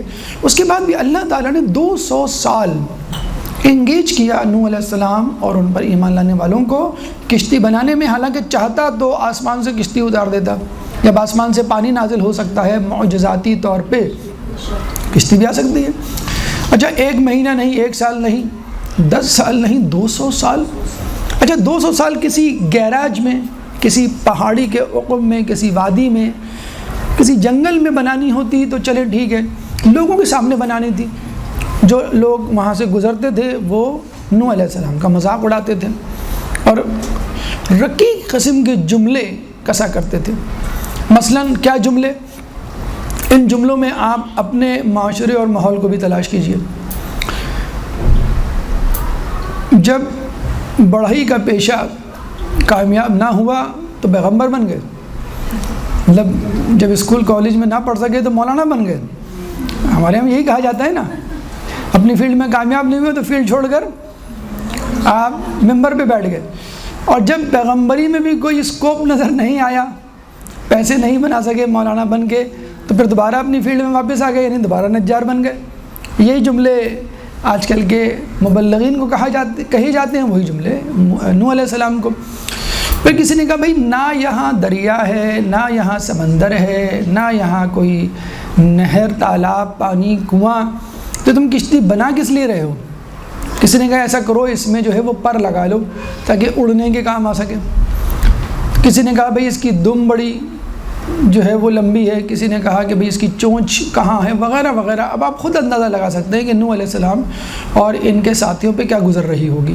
اور واقعتاً کوئی نام و نشان ہی نہیں تھا پانی کا۔ اگر آثار ہوں، دریا ہو سامنے، سمندر ہو تو ٹھیک ہے، اور واقعی جب اللاجیکل کوئی بات ہو رہی ہو تو آدمی کو جو ہے وہ زیادہ شرمندگی ہوتی ہے۔ جیسے جب رسول اللہ یہ کہا کرتے تھے کہ روم و فارس کی سلطنتیں تمہارے سرنگوں ہوں گی، ان کے محلات تمہارے ہاتھ میں ہوں گے، تم اگر میری لائی ہوئی دولت سے استفادہ کرو گے اسلام سے۔ تو لوگ ہنستے تھے کہ بھئی پہلے تم مشرکین مکہ یا اپنے حجاز اور نجد کو تو قابو میں کر لو، تم چلے ہو فارس اور روم کی سلطنتوں کو حاصل کرنے کے لیے۔ اور فارس اور سلطنت بالکل ایسے ہی ہے جیسے ہم اپنے ملک کے وزیر اعظم کو کہیں گے بھئی اب امریکہ اور رشیا پہ ہم حکومت کرنے والے ہیں قریب، تو وہ ہنسی آ جاتی ہے سن کے فوراً۔ تو بالکل ایسے ہی معاملہ رسول کے ساتھ، ایسے ہی معاملہ نوح علیہ السلام کے ساتھ۔ اچھا یہ ایک بات یاد رکھیے جو اکثر ہم بھی جس کا مقابلہ کرتے ہیں اور تقریباً ڈیلی بیسس پہ اس کو فیس کرتے ہیں، مذاق، استہزاء، کہ جب آپ حجاب کرتے ہیں تو لوگ آپ کا مذاق اڑاتے ہیں، جب آپ جو ہے وہ مدرسے آتے ہیں تو لوگ آپ کا مذاق اڑاتے ہیں کہ بھئی تم اپنی فیلڈ سے کہاں جا رہی ہو، تم حجاب کیوں کر رہی ہو، لوگ باتیں بنائیں گے، اور اتنا زیادہ عمل کرنے کی ضرورت کیا ہے، اتنا سخت ہونے کی ضرورت کیا ہے، ذرا زمانے کو بھی دیکھنا چاہیے، تمہیں کیا مل جائے گا اس طرف جا کے، اور کس نے کیا تیر مار لیا، کیا معاشرے میں انقلاب آ گیا، کیا تبدیلی آ گئی، فلاں کو دیکھو وہ مدرسے میں پڑھتی ہے، اس کی زندگی جو ہے وہ ناکام ہے، فلاں جو ہے وہ بدنام ہے، وغیرہ وغیرہ۔ تو ایک دفعہ ایک نبی نے اللہ سے درخواست کی، اللہ میں تیری راہ میں آنے والی تمام مشکلات کو سہ سکتا ہوں، مذاق برداشت نہیں ہوتا مجھ سے کہ کوئی میرا مذاق اڑائے، بس تو اس کو کسی طرح اٹھا لے، اس آزمائش کو۔ اللہ نے کیا کہا کہ جو بات میں اپنے لیے نہیں کر رہا وہ تیرے لیے کیوں کروں؟ نہیں، یعنی لوگ میرا بھی تو مذاق اڑاتے ہیں۔ کیا نمرود نے، فرعون نے، شداد نے اللہ کا مذاق نہیں اڑایا اللہ کے مقابلے میں جنت بنا کر؟ کہاں ہے اللہ؟ بھئی اوپر ہے، آسمانوں میں ہے، تو وہ فرعون جو ہے وہ تیر مار رہا ہے اللہ کو کہ میں تیرے خدا کو ابھی قتل کر دیتا ہوں، نہ رہے گا بانس نہ بجے گی بانسری۔ تیر جب اوپر گیا تو اللہ نے فرشتے سے کہا کہ اس تیر کو اٹھاؤ اور پرندے کے خون سے لت پت کر کے واپس پھینک دو۔ جب واپس گیا تو فرعون نے کہا دیکھا میں نے تیرے خدا کو قتل کر دیا، یہ خون اس بات کی دلیل ہے۔ دیکھیں اللہ تعالیٰ اس طرح ڈھیل دیتا ہے، تو اللہ تعالیٰ بھی تو برداشت کر رہا ہے کہ اس کے خلاف کیا مغربی ماحول میں، مغربی میڈیا پہ اللہ کا مذاق نہیں اڑایا جاتا۔ جو ایلن تھی امریکہ کی اینکر، ابھی بھی ہے بدنام زمانہ اینکر، تو اس کے پروگرام اسی قسم کے ہوتے ہیں، خدا پہ مذاق اڑانے پر مبنی ہوتے ہیں۔ تو اس نے کہا ایک دفعہ میں نے خواب میں دیکھا خدا بڑا اداس بیٹھا ہے۔ میں نے پوچھا بھئی آپ کیوں اداس بیٹھے ہیں؟ تو خدا نے کہا کہ لوگ میرے معجزات سے امپریس ہی نہیں ہوتے، اتنی زیادہ سائنسی ایجادات ہو گئی ہیں۔ تو یہ حال ہے وہاں کے لوگوں کے کہ خدا کو مذاق، تو نبی ان کے سامنے کیا چیز ہے۔ تو نوح علیہ السلام کے لوگوں نے مذاق اڑایا اور یہ جملے کستے رہے۔ تو اللہ تعالیٰ نے بھی دیکھے کس انداز سے، جس کہتے ہیں نا کہ چور کو چوکیدار بنا دینا۔ رسول اللہ کے بارے میں کہا جاتا ہے نا فلاں فلاں فلاں، اگر دشمن تھے رسول اللہ اپنے ساتھ کیوں بٹھاتے تھے؟ تو چور کو چوکیدار۔ مولا حسن نے جو ہے وہ حاکم شام کو جو ہے وہ بہت سارے اختیارات دے کر یہ کہا کہ ٹھیک ہے میں صلح کرتا ہوں، تو وہ چور کو چوکیدار جسے کہتے ہیں۔ تو اللہ تعالیٰ نے کیا کیا کہ نوح ان سے کہو کہ جو کوئی تمہاری کشتی بنانے میں مدد کرے گا اس کے ہاتھوں میں ایسی معجزاتی طاقت آ جائے گی کہ جب وہ کسی چیز کو تراشے گا تو وہ سونا یا چاندی بن جائے گی۔ اب جو بھی آتا اور کشتی میں مدد دیتا، گھر واپس جا کر کسی چیز کو تراشتا، وہ سونا چاندی بن جاتی۔ وہ ماشاءاللہ پوری قوم 70,000 افراد آ گئے بنانے کے لیے۔ لیکن پھر وہی بات، جیسے سولے کی اونٹنی سے استفادہ کرتے تھے، دودھ استعمال کرتے تھے، لیکن پھر اسی اونٹنی کو قتل کیا۔ تو کیا کرنے لگے؟ اب کیا کریں، کشتی بنانا تو ضروری ہے کیونکہ اس سے ہمیں سونا چاندی مل رہا ہے۔ تو وہ وہاں پر کوڑا کرکٹ پھینکنے لگے کہ ہم کسی طرح اس کو تباہ کر دیں، ہماری جو معجزاتی طاقت جو اللہ تعالیٰ نے ہمیں دی ہے، کرامت، وہ بھی نہ زائل ہو اور یہ کشتی بھی اپنے انجام کو نہ پہنچے۔ نجاستیں اس پہ ڈالنے لگے، بطور بیت الخلاء اس کو استعمال کرنے لگے۔ اب وہ کشتی لبالب نجاست سے بھر گئی۔ اب نوح علیہ السلام نے پھر دعا کی، اللہ کچھ کر، تو اللہ تعالیٰ نے اس امت کو خارش کی بیماری میں مبتلا کر دیا۔ کوئی مرہم نہیں، کوئی چیز لگانے کو نہیں۔ اب یہ ایک شخص آیا، کشتی بنانے میں اس نے مدد کی، اس کا پیر پھسلا تو وہ کشتی میں گر گیا۔ جیسے ہی گرا تو جہاں جہاں نجاست لگی وہاں سے خارش اور زخم غائب ہو گیا۔ اب یہ اٹھا، ساری نجاستیں تبرکاً اٹھائیں اور ملنے لگا مرہم کے طور پہ، اور وہ بالکل حشاش بشاش کہ لوگ دیکھتے ہی رہ جائیں۔ اور یہ جب واپس گیا تو لوگوں نے تو پہچاننے سے انکار کر دیتے تھے، تم وہی تھے جس کے دانے نکلے ہوئے تھے، خارش تھی، یہ تھی، تو اس نے بتایا کہ یہ ہوا ہے۔ سب پوری قوم آ گئی اور صفا چٹ جسے کہتے ہیں کہ وہ کشتی کو کر دیا، اور بالکل نیٹ اینڈ کلین جسے کہتے ہیں کہ چمکدار ہے، لوگ دیکھتے ہی رہ جائیں کہ بھئی کیا کشتی ہے، جیسے یہاں پہ کبھی کچھ تھا ہی نہیں۔ تو اللہ تعالیٰ نے اس طرح اس کشتی کی صفائی کروا دی۔ اچھا، اس کے باوجود پھر بھی وہ نہیں مانے، تو اللہ تعالیٰ نے پھر نوح علیہ السلام سے کہا کہ تم ایک کتا رکھ لو جو ان کتوں کو جو ہے وہ سبق سکھائے۔ تو ہوتا یہ تھا کہ وہ دن میں کشتی بناتے تھے، پھر رات میں کتا بھونکتا تھا ان لوگوں پہ جو کشتی کی تخریب کاری کے لیے آتے تھے، پھر نوح علیہ السلام ان کا مقابلہ کرتے تھے۔ بہرحال کشتی بن گئی۔ کشتی کے بارے میں کہا جاتا ہے یہ 1200 ہاتھ لمبی، 800 ہاتھ چوڑی اور 80 ہاتھ بلند، یعنی تقریباً 3 یا کسی جگہ پہ آیا 7 منزلہ عمارت جو ہوتی ہے آپ کی، اس کے برابر کی کشتی تھی۔ اوپر ایک سائبان، یا آپ نے دیکھا ہوگا وہ جو پینٹ ہاؤس ہوتا ہے فلیٹس میں، اوپر وہ ایک ہٹ جیسی شکل کی چھجا ہوتا ہے، تو وہ اس پہ وہ تھا کور تھا تاکہ پانی وانی اس پہ بالکل نہ آ سکے، بالکل جسے کہتے ہیں کہ انہوں نے وہ تیار کر دی۔ اور اب انتظار تھا اس عذاب کا کہ جو اللہ تعالیٰ بھیجنا چاہتا تھا اور جس کا دور دور تک کوئی نام و نشان نہیں تھا۔ کہتے ہیں، اب آپ دیکھیے اللہ تعالیٰ کا عذاب شروع کیسے ہوتا ہے۔ پہلے نوعیت عذاب کو ذرا سا انالائز کر لیں۔ نوح علیہ السلام کے بعد جو نبی آئے تھے وہ ہود علیہ السلام، ان کی قوم تھی عاد۔ ان کی قوم بڑی طاقتور، جسم میں بہت زیادہ لمبے چوڑے جسامت میں، اور اتنے مضبوط تھے کہ یہ جو کھجور کا درخت ہے اس کو اپنے ہاتھ سے اکھاڑ لیا کرتے تھے، اور چھینی سے اور کدال سے پہاڑوں کو کھود کر اس میں اپنے لیے گھر بنایا کرتے تھے۔ تو مضبوط گھر تھے ان کے، تو ان کے وہم و گمان میں بھی نہیں تھا کہ ہمارے گھروں کو کوئی تباہ کر سکتا ہے، کیونکہ پہاڑوں کو تباہ کرنے کے مترادف ہے ان کے گھر کو تباہ کرنا۔ ان کو کس چیز نے تباہ کیا؟ ہوا نے، جو دنیا کی خفیف ترین ہلکی ترین شے ہے، جس کے بارے میں ان کا گمان بھی نہیں تھا کہ ہوا ہم کو تباہ کرے گی۔ دنیا کے طاقتور ترین لوگ ہیں ہم، ہوا نے ان کو تباہ کیا۔ یعنی جو ہوا زندگی کی علامت ہے وہی ہوا ان کے لیے موت کا پیغام بن گئی۔ فرعونیوں کے لیے نیل، دریائے نیل اور اس کا پانی زندگی کی علامت ہے، اس پہ فخر کیا کرتے تھے وہ۔ لیکن آپ نے دیکھا کہ موسیٰ علیہ السلام اور ان کے حواری اس میں سے باحفظ حفاظت نکل گئے، اور فرعونی جو ہے ان کا لشکر جو اس میں غرقاب ہو گیا۔ جس نیل نے ان کو زندگی دی، ترقی دی، عظمت دی، اسی نیل نے ان کو غرقاب کر دیا۔ اب نوح علیہ السلام کے لوگ تھے زراعت پیشہ، کھیتی باڑی کیا کرتے تھے۔ جب بارش ہوتی تو بڑے خوش ہوتے تھے، جیسے ہونا چاہیے، کسان خوش ہوتا ہے۔ تو جب بارش شروع ہوئی تو یہ بڑے خوش ہوئے، کوئی بارش ہو رہی ہے اور اب جو ہے زراعت جو ہے وہ پھلے پھولے گی اور ہماری فصل اگے گی۔ لیکن وہی بارش ان کے لیے وبال بن گئی، ان کے لیے عذاب بن گئی، ان کے لیے موت کا پیغام بن گئی۔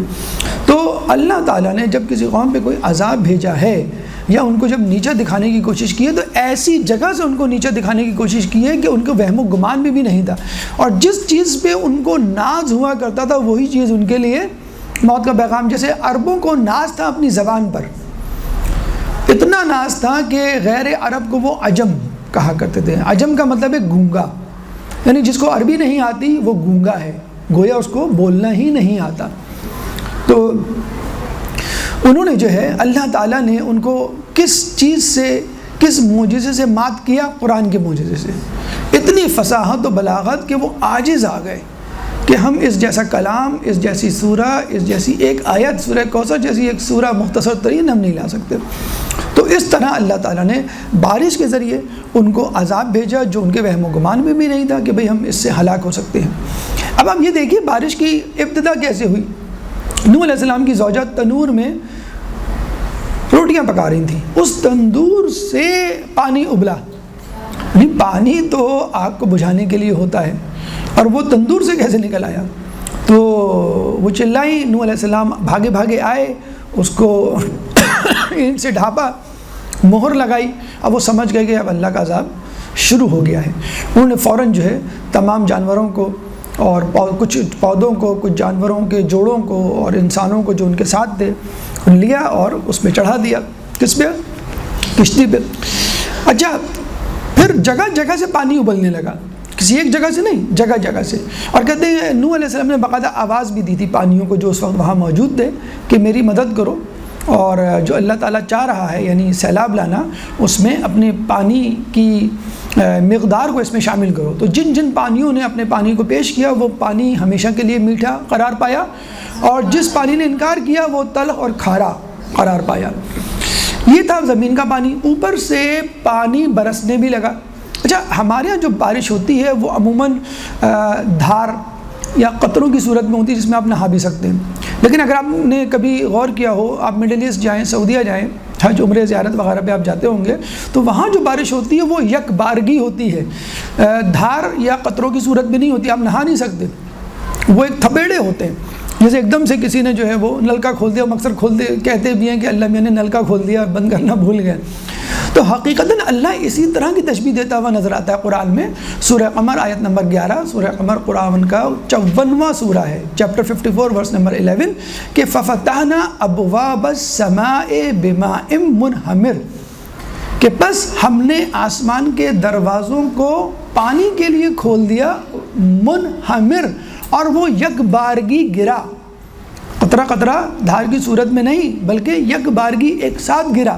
اور زمین کے ساتھ کیا کیا؟ وَفَجَّرْنَا الْأَرْضَ عُيُونًا، اور ہم نے زمین کو شق کیا کہ وہاں سے چشمے پھوٹ پڑے۔ فَالْتَقَى الْمَاءُ، اور پس یہ دونوں پانی مل گئے۔ کون سے دونوں پانی؟ آسمان سے آنے والا پانی اور زمین سے ابلنے والا پانی۔ اب جب یہ دونوں پانی ملے تو سمجھ لیجئے کہ پوری دنیا میں ایک طوفان، ایک سیلاب شدید قسم کا آ گیا۔ نوح علیہ السلام نے فوراً آواز دی، انسانوں کو داخل کیا، 80 جو افراد ان پہ ایمان لائے تھے وہ داخل ہوئے۔ ان سے کہا گیا کہ تم جوڑوں کی صورت میں دو دو جانوروں کو لے لو، تو 2 بھیڑیں، 2 بکریاں، 2 اونٹ، 2 گائیں، 2 ہاتھی، 2 شیر وغیرہ وغیرہ، تمام لوگوں کو، تمام جانوروں کو 2 لے لیے۔ نباتات میں پودے لیے چھوٹے چھوٹے اور بیج کچھ، یعنی پوری نسل انسانی کو بچانا تھا، نسل حیوانات کو بچانا تھا، نسل نباتات کو بچانا تھا۔ آخر میں کہتے ہیں خچر تھا جو داخل نہیں ہو رہا تھا، بڑی مشکل سے انہوں نے اس کو دھکا دے کے داخل کیا تو پتہ چلا خچر کی ٹانگوں کے درمیان شیطان چھپا بیٹھا تھا۔ اچھا، یہ شیطان جو ہے بہرحال ہر جگہ چھپ چھپا کے پہنچ جاتا ہے، اور جنت میں بھی اسی طرح کہتے ہیں سانپ کی شکل میں پہنچا تھا، یہاں پہ بھی وہ چھپ چھپا گیا، اور اللہ تعالیٰ نے بہرحال اس کو مہلت دی ہوئی ہے کیونکہ اس نے عبادت کی تھی۔ یہ اس کی اجرت ہے جو اللہ تعالیٰ دے رہا ہے کہ ایک معین وقت تک، کچھ لوگ کہتے ہیں قیامت تک کی بات ہو رہی ہے، اور کچھ لوگ کہتے ہیں نہیں، امام زمانہ کے ظہور تک کی بات ہو رہی ہے، اس وقت تک میں تجھے مہلت دوں گا، پھر تو میرے بندوں پر قابو نہیں پائے گا۔ شیطان بھی جو ہے وہ، تو سب سے پہلا جانور جو داخل ہوا کشتی میں وہ چونٹی تھی، اور سب سے آخر میں جو ہے وہ شیطان داخل ہوا۔ اب یہ سب داخل ہو گئے۔ اب یوں سمجھ لیجئے دنیا میں پانی کے سوا کچھ نظر نہیں آتا تھا، ہر زمین پانی کے اندر غرقاب ہو گئی، مرج ہو گئی، اور پہاڑ بھی، یعنی بلند ترین پہاڑ کی چوٹی بھی زیر آب آ گئی۔ یعنی آپ یوں سمجھ سکتے ہیں کہ ماؤنٹ ایوریسٹ بھی اس وقت زیر آب آ گیا ہوگا، حالانکہ سب سے اونچا پہاڑ تھا۔ بلکہ ابھی بھی کہا جاتا ہے کہ اگر ہم ماؤنٹ ایوریسٹ سب سے جو اونچا پہاڑ ہے اس کو سمندر کی سب سے گہرائی والی جگہ پہ رکھ دیں تو ماؤنٹ ایوریسٹ سب سے اونچا پہاڑ جو ہے وہ تقریباً 15 کلومیٹر یا اس سے زائد نیچے چلا جائے گا، یعنی سمندر کی گہرائی پہاڑ کی اونچائی سے زیادہ ہے۔ تو اس میں کوئی قباحت نہیں یہ سوچنے میں کہ اس زمانے میں اتنا پانی برسا ہو، زمین سے بھی نکلا ہو کہ اس نے ہر چیز حتیٰ کہ پہاڑ کو بھی غرقاب کر دیا ہو۔ یعنی یہ ہوا کرتا تھا کہ لوگ پہاڑوں پر پناہ لیتے تھے اور پانی اوپر چڑھتا چلا جاتا تھا، پھر اوپر چڑھتے تھے وہ، مثلا ایک عورت کے بارے میں ملتا ہے کہ وہ 1/3 پہاڑ پہ چڑھی بھاگتے ہوئے، اپنے بچے کو ہاتھ میں لے کے، دیکھیں اب ماں ہے، بچہ ہے، لیکن اس کی ضد اور ہٹ درمی قائم کہ میں جو ہوں ان لوگوں کو نہیں مانتی۔ 1/3 پہاڑ چڑھی، پہاڑ کا پانی، بارش کا پانی، سیلاب کا پانی اس تک پہنچا، پھر 2/3 پہاڑ، پھر پانی پہنچ گیا، پھر وہ چوٹی پر پہنچی، پھر پانی وہاں پہنچ گیا، پھر چوٹی پہ کھڑے ہو گئے، اس نے اپنے بچے کو ہاتھ پہ اٹھا کے بلند کیا کہ بچہ بچ جائے، لیکن پھر بھی پانی وہاں پہنچ گیا اور وہ عورت ہلاک ہو گئی۔ کنعان نوح علیہ السلام کا بیٹا، وہ بھی ضد کرنے لگا، ہٹ درمی کا مظاہرہ کرنے لگا، میں جو ہوں اس پہاڑ پہ چڑھ جاؤں گا۔ سامنے ایک پہاڑ تھا جو بلند ترین پہاڑ تھا، اور کہا یہ جاتا ہے کہ وہ پہاڑ نجف میں تھا۔ بیسیکلی نجف جو اس وقت ایک سطح مرتفع میدانی علاقہ نظر آتا ہے، وہ ایک پہاڑ تھا۔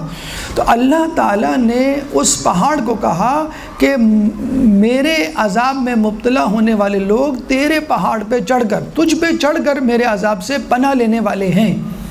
کہتے ہیں جب پہاڑ نے یہ سنا تو شرمندہ ہو کر، پشیمان ہو کے غیرت سے ریزہ ریزہ ہو گیا، اور بالکل جسے کہتے ہیں کہ مٹی میں تبدیل ہو گیا۔ جب وہ ریزہ ریزہ ہوا تو نیچے سے پانی نکلا، پانی کا ایک دریا جس کو نی کہا جانے لگا۔ کافی عرصے تک وہ دریا رہا، اس کے بعد وہ خشک ہو گیا، یعنی جف۔ تو بعد میں اس جگہ کو جہاں پہ پہلے یہ دریا تھا، نی جف کہا جانے لگا، یعنی وہ دریا جو بعد میں خشک ہو گیا۔ جف عربی میں کہتے ہیں خشک ہونے کو، نی جف، بعد میں کثرت استعمال سے یہ لفظ بن گیا نجف۔ آپ یہاں پہ یہ ایک میسج لیتے جائیے کہ جو چیز اللہ کے سامنے انکساری کا مظاہرہ کرتی ہے اور جھکتی ہے، اللہ تعالیٰ اس کو بلند کرتا ہے۔ وہی پہاڑ جو کسی زمانے میں بلند ترین پہاڑ تھا، جب جھکا ریزہ ریزہ ہوا تو اللہ تعالیٰ نے آج اس کو بلند کر کے نجف اشرف بنا دیا۔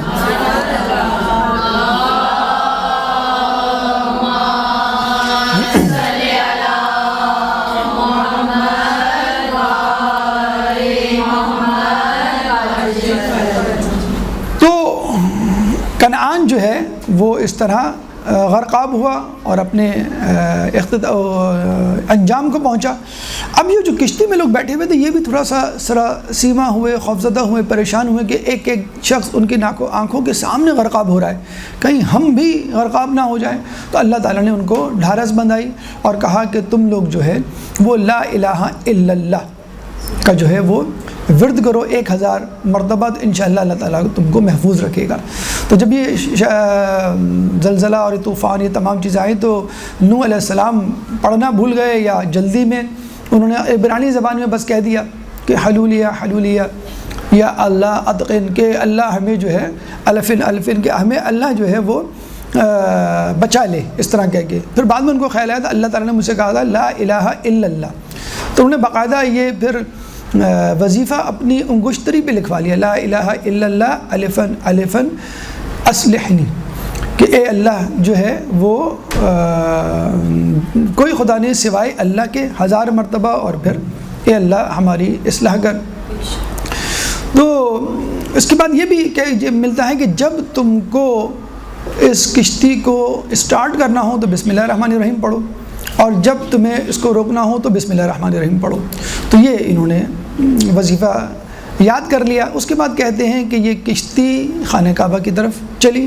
جب ہماری کوئی مراد پوری آتی ہے تو ہم زیارت کے لیے، عمرے کے لیے، حج کے لیے جاتے ہیں شکرانے کے طور پہ، تو گویا نوح علیہ السلام کی کشتی جو ہے وہ خانہ کعبہ کی طرف گئی۔ خانہ کعبہ کو تھوڑی سی بھی گزند نہیں پہنچی۔ کہتے ہیں کہ وہاں پانی آیا اور خانہ کعبہ کے اطراف میں طواف کرنے لگا یا بلند ہو گیا۔ کہتے ہیں کہ لہریں اتنی شدید تھیں کہ بسا اوقات نوح علیہ السلام کی کشتی آسمان تک پہنچ جاتی تھی۔ اچھا، ایسا واقعہ حضرت لوط علیہ السلام کی قوم کے ساتھ بھی ہوا ہے کہ جب ان کی قوم پر عذاب آیا تو جو قوم گمراہ تھی، جبرائیل علیہ السلام نے اس قوم کے اس علاقے کو جہاں پہ وہ رہتی تھی اپنے پر سے اٹھا لیا، وہ ٹکڑا، اور اس کو بلند کیا۔ اب جب کسی چیز کو پٹختے ہیں تو پہلے اٹھاتے ہیں پھر پٹکتے ہیں۔ تو اس زمین کو اٹھایا، اس قطع زمین کو جس پہ لوط علیہ السلام کی قوم رہتی تھی، کہاں تک اٹھایا؟ آسمان تک، کہ اس زمین پہ رہنے والے جانوروں، مرغوں کی بانگیں، آوازیں آسمان کے فرشتے سن رہے تھے، اور پھر اوپر سے لا کے انہوں نے پٹکا ہے زمین پر۔ تو یہ دوسرا واقعہ تھا کہ آسمان پہ جو ہے ان کی کشتی پہنچ گئی تھی اور لوگ جو ہے ان کی آواز سن رہے تھے۔ جبرائیل علیہ السلام کہتے ہیں کہ جب میں نے لوط علیہ السلام کی قوم کی زمین کو اٹھایا تھا، پھر پٹکا تھا، تو مجھے اپنے بازو میں بہت زیادہ تکلیف محسوس ہوئی تھی، تھکن محسوس ہوئی۔ جیسے ہم کوئی بالٹی یا کوئی وزن اٹھا لیتے ہیں تو پھر ہم ایک ہفتے تک اس کندھے پہ، اس ہاتھ میں تکلیف اور درد محسوس کرتے، پھر یاد آتا ہے کہ ہم نے جو یہ وزن اٹھایا تھا۔ تو جبریل کہتے ہیں کہ مجھے بڑی تھکن اور بہت درد محسوس ہوا تھا جس پر سے میں نے اس زمین کو اٹھایا تھا، لیکن پھر یہ کہا کہ اس سے بھی زیادہ درد مجھے اس وقت محسوس ہوا کہ جب خیبر میں مولا نے مرحب کو ضربت لگائی تھی، اور مرحب کے جب 2 ٹکڑے ہوئے اور تلوار اس کے سر سے ہوتی ہوئی جسم سے گزر کر زمین پر پڑی، تو اللہ نے فوراً مجھے بھیجا کہ اے جبریل اپنا پر نیچے رکھ دو، یہ نہ ہو کہ علی کی تلوار سے زمین کے بھی 2 ٹکڑے ہو جائیں۔ تو جبرائیل جا کر اپنا پر نیچے رکھ دیتے ہیں اور تلوار کی ضربت تلوار پر پہ جا کے رک جاتی ہے۔ تو جبرائیل کہتے ہیں مجھے اس وقت زیادہ تھکن، شدت اور تکلیف محسوس ہوئی بنسبت لوط علیہ السلام کے واقعے کے وقت جو محسوس ہوئی تھی۔ تو بہرحال نوح علیہ السلام کی قوم جو ہے اس تمام منظرنامے سے گزر رہی تھی۔ کہتے ہیں کہ پوری دنیا میں گھٹا ٹوپ اندھیرا تھا، جیسے بعض اوقات ہم دیکھتے ہیں کہ کالی گھٹائیں آتی ہیں اور بالکل کچھ نظر نہیں آتا، تو کہتے ہیں گھٹا ٹوپ اندھیرا تھا۔ اچھا سرپوش یعنی اوپر ایک چھجا تھا، چھت تھی کشتی کے اوپر، جو کچھ بھی نظر نہیں آتا تھا کہ باہر دن ہے کہ رات۔ تو نوح علیہ السلام کے ہاتھ میں 2 دانے ہوا کرتے تھے، ایک دانہ دن کی روشنی بتاتا تھا، دوسرا دانہ رات کی، یعنی ایک دانے میں جب سفید روشنی ہوتی تھی تو لگتا تھا کہ ابھی دن کا وقت ہے، اور جب دوسرا دانہ روشن ہوتا یعنی نیلی روشنی نکلتی تو وہ سمجھتے ابھی رات کا وقت ہے۔ بس ان 2 دانوں سے ان کو پتہ چلتا۔ 7 روز اور کچھ روایت کے مطابق 6 مہینے تک یہ کشتی جو ہے وہ گھومتی رہی۔ جب یہ خانہ کعبہ پہنچے تو وہاں سے انہوں نے حضرت آدم علیہ السلام کا جسد خاتگی وہاں سے نکالا، کشتی میں رکھا، اور پھر نجوے اشرف لے کر آئے، وہاں پہ قبر کھودی، وہاں پہ اس کو دفنایا۔ پھر نوح علیہ السلام نے خود اپنے لیے بھی یہ وصیت کی تھی کہ مجھے اسی جگہ دفنانا۔ بہرحال اللہ تعالیٰ نے ان لوگوں سے جو بہت زیادہ خوفزدہ ہو گئے تھے یہ کہا کہ تم لوگ گھبراؤ مت، تم لوگ حفظ و امان میں رہو گے میری، اور تمہیں کوئی تکلیف نہیں ہوگی۔ پھر بھی اللہ تعالیٰ نے کہا کہ دیکھو آسمان کی طرف ایک علامت میں تمہیں دکھا رہا ہوں جس سے تمہیں اندازہ ہو جائے گا کہ یہ سیلاب، یہ بارش، یہ طوفان تمہیں نقصان نہیں پہنچائے گا۔ تم نے آسمان کی طرف دیکھا تو قوس و قزح نظر آئی، جو ہم دیکھتے ہیں آج کل بارش کے وقت، بارش کے بعد۔ تو اس زمانے میں قوس و قزح کے ساتھ تیر بھی تھا، آہستہ آہستہ وہ تیر ختم ہو گیا اور قوس و قزح رہ گئی۔ قزح کہتے ہیں بلندی کو، قوس کہتے ہیں کمان کو۔ تو اب بارش کے بعد جو ہم قوس و قزح دیکھتے ہیں وہ بھی اس بات کی دلیل ہے کہ یہ نوح کا طوفان نہیں ہے، تو گھبرانے کی ضرورت نہیں ہے، اللہ تعالیٰ آپ کو تباہ و برباد نہیں کرے گا۔ اس کے بعد اللہ تعالیٰ نے آسمان سے کہا کہ تھم جا، اور زمین سے کہا تو اپنا پانی پی لے۔ تو زمین نے اپنا پانی پی لیا اور آسمان کی بارش رک گئی۔ زمین نے جب آسمان کو کہا کہ بھئی تم بھی اپنا پانی واپس جذب کر لو، تو آسمان نے کہا خدا نے مجھے رکنے کا کہا ہے، تھمنے کا کہا ہے، پانی جذب کرنے کا نہیں کہا۔ چنانچہ جو آسمان سے پانی گرا تھا وہ بعد میں سمندر اور دریا میں تبدیل ہو گیا۔ اب جو آپ کو پانی نظر آتا ہے وہ آسمان کا بچا ہوا پانی تھا جو واپس نہیں گیا اور زمین پر باقی رہ گیا۔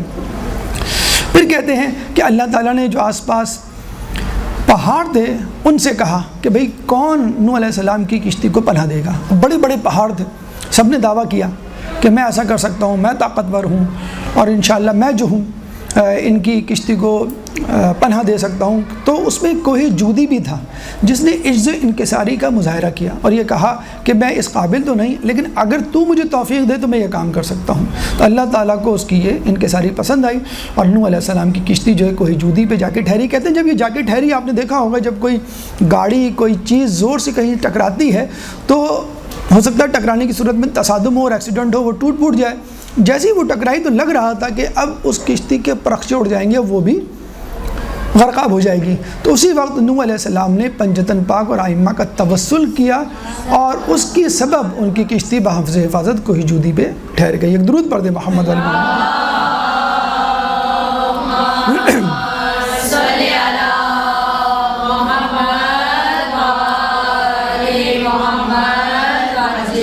اب یہ نوح علیہ السلام اپنی قوم کے ساتھ باہر اترے تو دیکھا ان کی جو قوم ہزاروں کی تعداد میں، ان کے ڈھانچے اور جسم جو ہے وہ سیلاب سے افیکٹڈ مردہ حالت میں پڑے ہیں۔ بڑے افسوسناک لہجے میں انہوں نے کہا کہ اس قوم کو کیا ہوا اگر یہ بات میری مان لیتی، اور کہتے ہیں کافی دنوں تک ان پہ اس بات کا اثر رہا۔ تو اللہ تعالیٰ نے ان کو حکم دیا کہ تم سیاہ رنگ کے انگور کھاؤ تو تمہارا حزن و ملال چلا جائے گا۔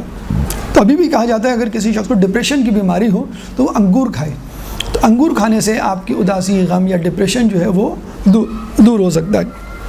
بہرحال نوح علیہ السلام جو ہے وہ کشتی سے اتر آئے اور ان کے ساتھ جو 80 افراد تھے انہوں نے وہاں پہ آباد کاری کی کوہ جودی کے آس پاس، اور وہ علاقہ مدینۃ الثمانین 80 لوگوں کا شہر کہلایا۔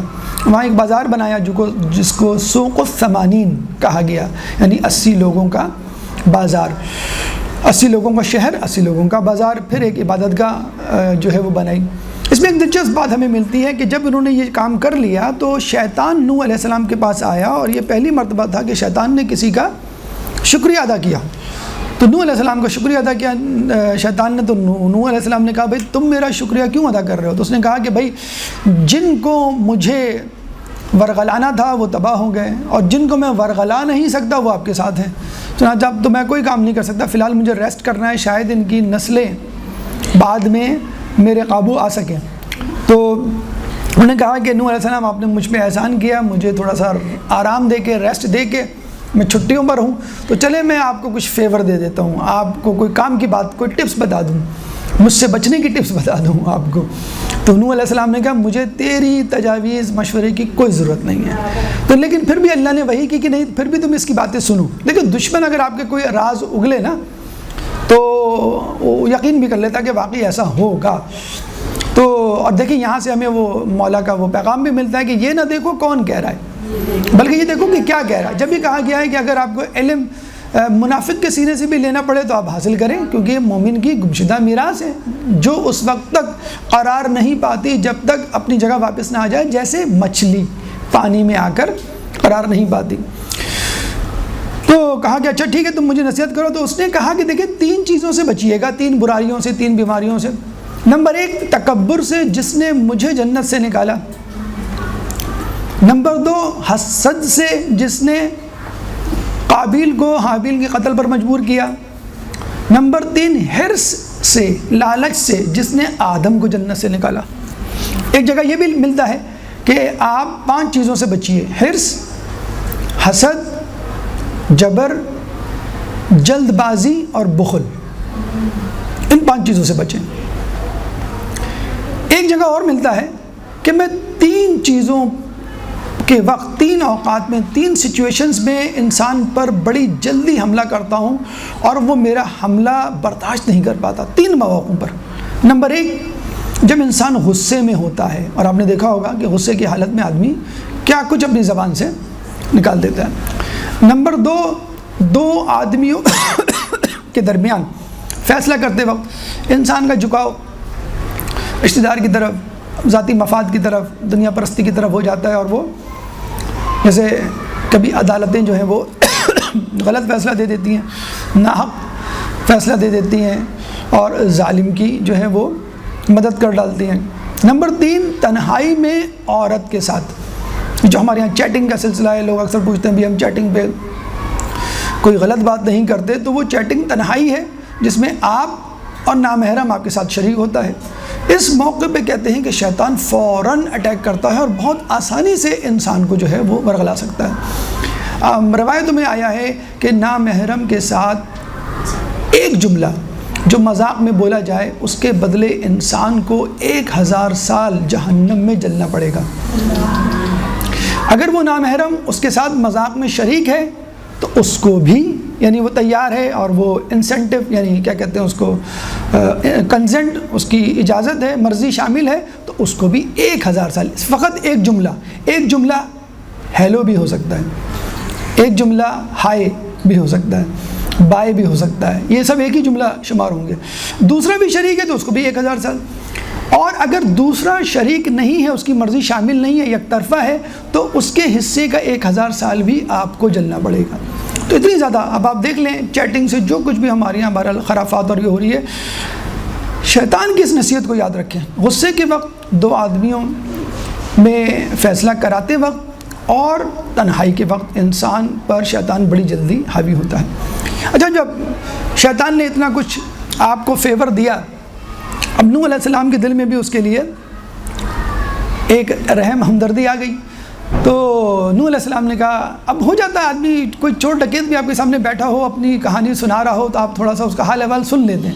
تو نوح علیہ السلام بھی تھوڑے سے جسے کہتے ہیں کہ ہمدردی میں اس کے آئے اور کہنے لگے، اے شیطان، یہ تو بتا کہ تو اتنے عرصے سے لوگوں کو بہکا رہا ہے اور تو کامیاب تو پھر بھی نہیں ہو سکتا، خدا سے تو نہیں جیت سکتا۔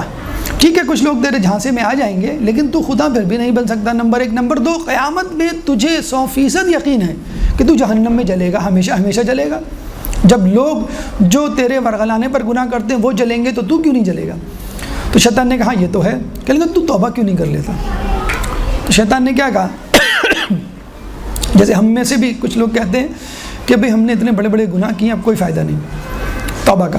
شیطان نے بھی کہا میں نے اتنا بڑا گناہ کیا ہے کہ کوئی توبہ اللہ تعالیٰ قبول ہی نہیں کرے گا۔ تو نبی علیہ السلام نے کہا کہ اگر تو تیار ہے تو میں تیری سفارش کر دیتا ہوں۔ لیکن نبی کا دل اتنا نرم ہونا چاہیے کہ شیطان پر بھی کڑے۔ ہم لوگ تو فوراً کفر کے فتوے لگا دیتے ہیں، ہم نے حجاب شروع کیا، ساری بے حجاب عورتیں جو ہیں وہ جہنم میں جائیں گی، ہم شیعان علی ہیں، تمام باقی لوگ جو ہیں وہ جہنم میں جائیں گے۔ اب آپ کے کرتوت کیسے ہی کیوں نہ ہوں، آپ کو کوئی فکر نہیں، تو میں تیری سفارش کر دیتا ہوں۔ تو شیطان نے کہا ٹھیک ہے، تو اللہ کے پاس جا کے آپ میری سفارش کریں، اگر ہو جاتا تو میں تیار ہوں۔ اب آپ دیکھیے کہ اللہ تو تیار ہے، بندہ تیار نہیں ہوتا۔ اب یہ جاتے ہیں نوح علیہ السلام، اللہ کو کہتے ہیں، اللہ کہتا ہے بالکل ٹھیک ہے، کوئی بات نہیں، میں تیار ہوں، بشرط یہ کہ اس کام کی قضا کر لے جس کام کو ادا نہ کر کے یہ شیطان بنا۔ کہ کیا آدم کو سجدہ؟ تو پہلے آدم زندہ تھے، اب وہ زندہ نہیں ہے، اب وہ قبر میں تو ان کی قبر کو جا کے سجدہ کر لے، جن کے جسد خاکی کو اٹھا کے یہ نجف اشرف لے کے گئے تھے۔ جب شیطان کو خوشی خوشی آگے بتایا، وہ تو بہت ایکسائٹڈ تھے کہ 81واں شخص، یعنی 80 کے بعد 81واں جو ہے 81st بندہ جو ہے میں نے اپنے حمایت میں شامل کر لیا، میں سرخو ہوں گا، اور وہ تو 80 سے زیادہ کا وزن رکھتا ہے کہ شیطان کو میں نے مسلمان کر دیا۔ وہ خوشی خوشی آئے بھاگتے ہوئے، اس کو ایکسائٹڈ ہو کے خبر سنائیں کہ بھئی اللہ تعالیٰ نے تجھے معاف کر دیا، تو جلدی سے جا کر سجدہ کر لے آدم کی قبر کو۔ تو ان کو 100% یقین تھا کہ شیطان کر لے۔ کہ شیطان نے کیا جواب دیا، جب آدم زندہ تھے تو میں نے ان کو سجدہ نہیں کیا، تو جب وہ مر گیا ہے تو میں کیوں سجدہ کروں؟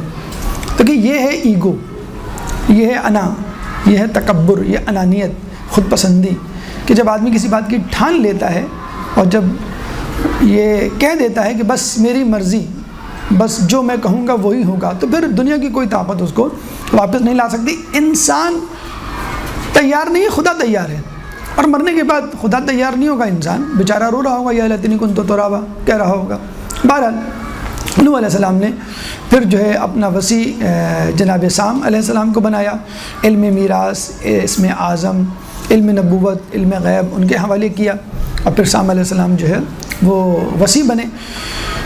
کہتے ہیں کہ جب امیر المومنین کی شہادت کا وقت قریب آیا تو آپ نے یہ کہا کہ میری میت کو، میرے جنازے کو پیچھے سے پکڑنا، آگے سے نہ پکڑنا۔ کچھ جگہ آیا کہ فرشتے پکڑیں گے، میکائیل اور اسرائیل، کچھ جگہ آیا کہ بس ان کو خالی چھوڑ دینا، یعنی پائندی کو پکڑنا، سرہانے کو نہیں پکڑنا۔ سرہانہ جہاں جھکے، جہاں میت میری رک جائے یا سرہانہ جھکے وہاں رک جانا، اور وہ قبر، وہ جگہ کھودنا تو میں وہاں میری قبر کھدی ہوئی ملے گی۔ اب حسن حسین دائیں بائیں پکڑ کے پیچھے سے لے کے جاتے ہیں، آگے سرہانہ جو ہے وہ خالی رکھا جاتا ہے۔ اب یہ چلتی ہے جسے کہتے ہیں کہ میت اور جنازہ، تشیع جنازہ، اور سرہانہ ایک جگہ جا کر تھوڑا سا جھک جاتا ہے، لوگ سمجھ جاتے ہیں وہ جگہ آ گئی۔ جب وہ جنازے کو رکھ کے وہاں کھدائی کرتے ہیں تو وہاں پہ ان کو نوح علیہ السلام، آدم علیہ السلام کی قبر ملتی ہے، خود امیر المومنین کی کھدی ہوئی قبر ملتی ہے تیار، تیسری قبر، اور اس میں ایک رقعہ ہوتا ہے، بسم اللہ الرحمن الرحیم، میں حضرت نوح ابن لامک نبی اس قبر کو طوفان سے 700 سال قبل کھود کے گیا ہوں تاکہ امیر المومنین علی ابن ابی طالب کو یہاں پر دفن کیا جائے۔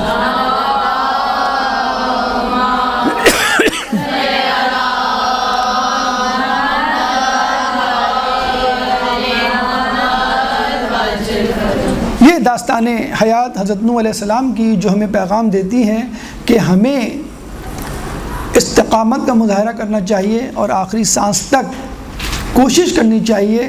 انشاءاللہ اللہ تعالیٰ فتح آپ ہی کو دے گا۔ ان الذین قالوا ربنا اللہ ثم استقاموا تتنزل علیہم الملائکہ، کہ جن لوگوں نے بے شک کہا کہ اللہ ہمارا رب ہے اور اس میں قائم رہے، ان پر فرشتے نازل ہوتے ہیں۔ اللہ تخافا ولا تحزنا، کہ تم بالکل خوف نہ کرو اور حزن نہ کرو۔ اور ابشروا بالجنت التی کنتم توعدون، اور ان کو بشارت دیتے ہیں اس جنت کی جس کا ان سے وعدہ کیا گیا ہے۔ اور پھر ہمیں ایک سبق یہ بھی ملتا ہے بہت بڑا، دوسرا بڑا سبق، کہ انسان کو امید کا دامن نہیں چھوڑنا چاہیے، ضد اور ہردرمی کا مظاہرہ نہیں کرنا چاہیے۔ جب اللہ تعالیٰ شیطان کو معاف کرنے کے لیے تیار ہے تو ہم شیطان کے پیروکار تو ہو سکتے ہیں لیکن خدا نخواستہ شیطان تو نہیں۔ اللہ تعالیٰ سے دعا ہے کہ ہمارے صغیرہ کبیرہ گناہوں کو معاف فرما۔ اللہ تعالیٰ سے دعا ہے کہ ہمیں نیکیاں کرنے کی توفیق عطا فرما، تعلیمات اہل بیت پر چلنے کی توفیق عطا فرما۔ جو پریشانیوں کا شکار ہیں ان سے پریشانیوں کو دور فرما، جو بے روزگار ہیں ان کو رزق حلال عطا فرما، جو بیمار ہیں ان کو شفاء کلی عطا فرما، جو زندان میں ہیں ان کو رہائی عطا فرما، جو رشتوں کے انتظار میں ان کے لیے مناسب رشتوں کا اہتمام فرما۔ مسلمان جہاں جہاں دنیا میں مصیبتوں اور ظلم کا شکار ہیں، خصوصی طور پہ کشمیر، فلسطین، شام اور یمن کے مسلمانوں سے ظلم و ستم کو دور فرما، امام کے ظہور میں تعجیل فرما، ہمیں ان کے انصار و اعوان میں شامل فرما۔ ربنا تقبل منا انک انت السمیع العلیم وتب علینا انک انت التواب الرحیم برحمتک یا ارحم الراحمین۔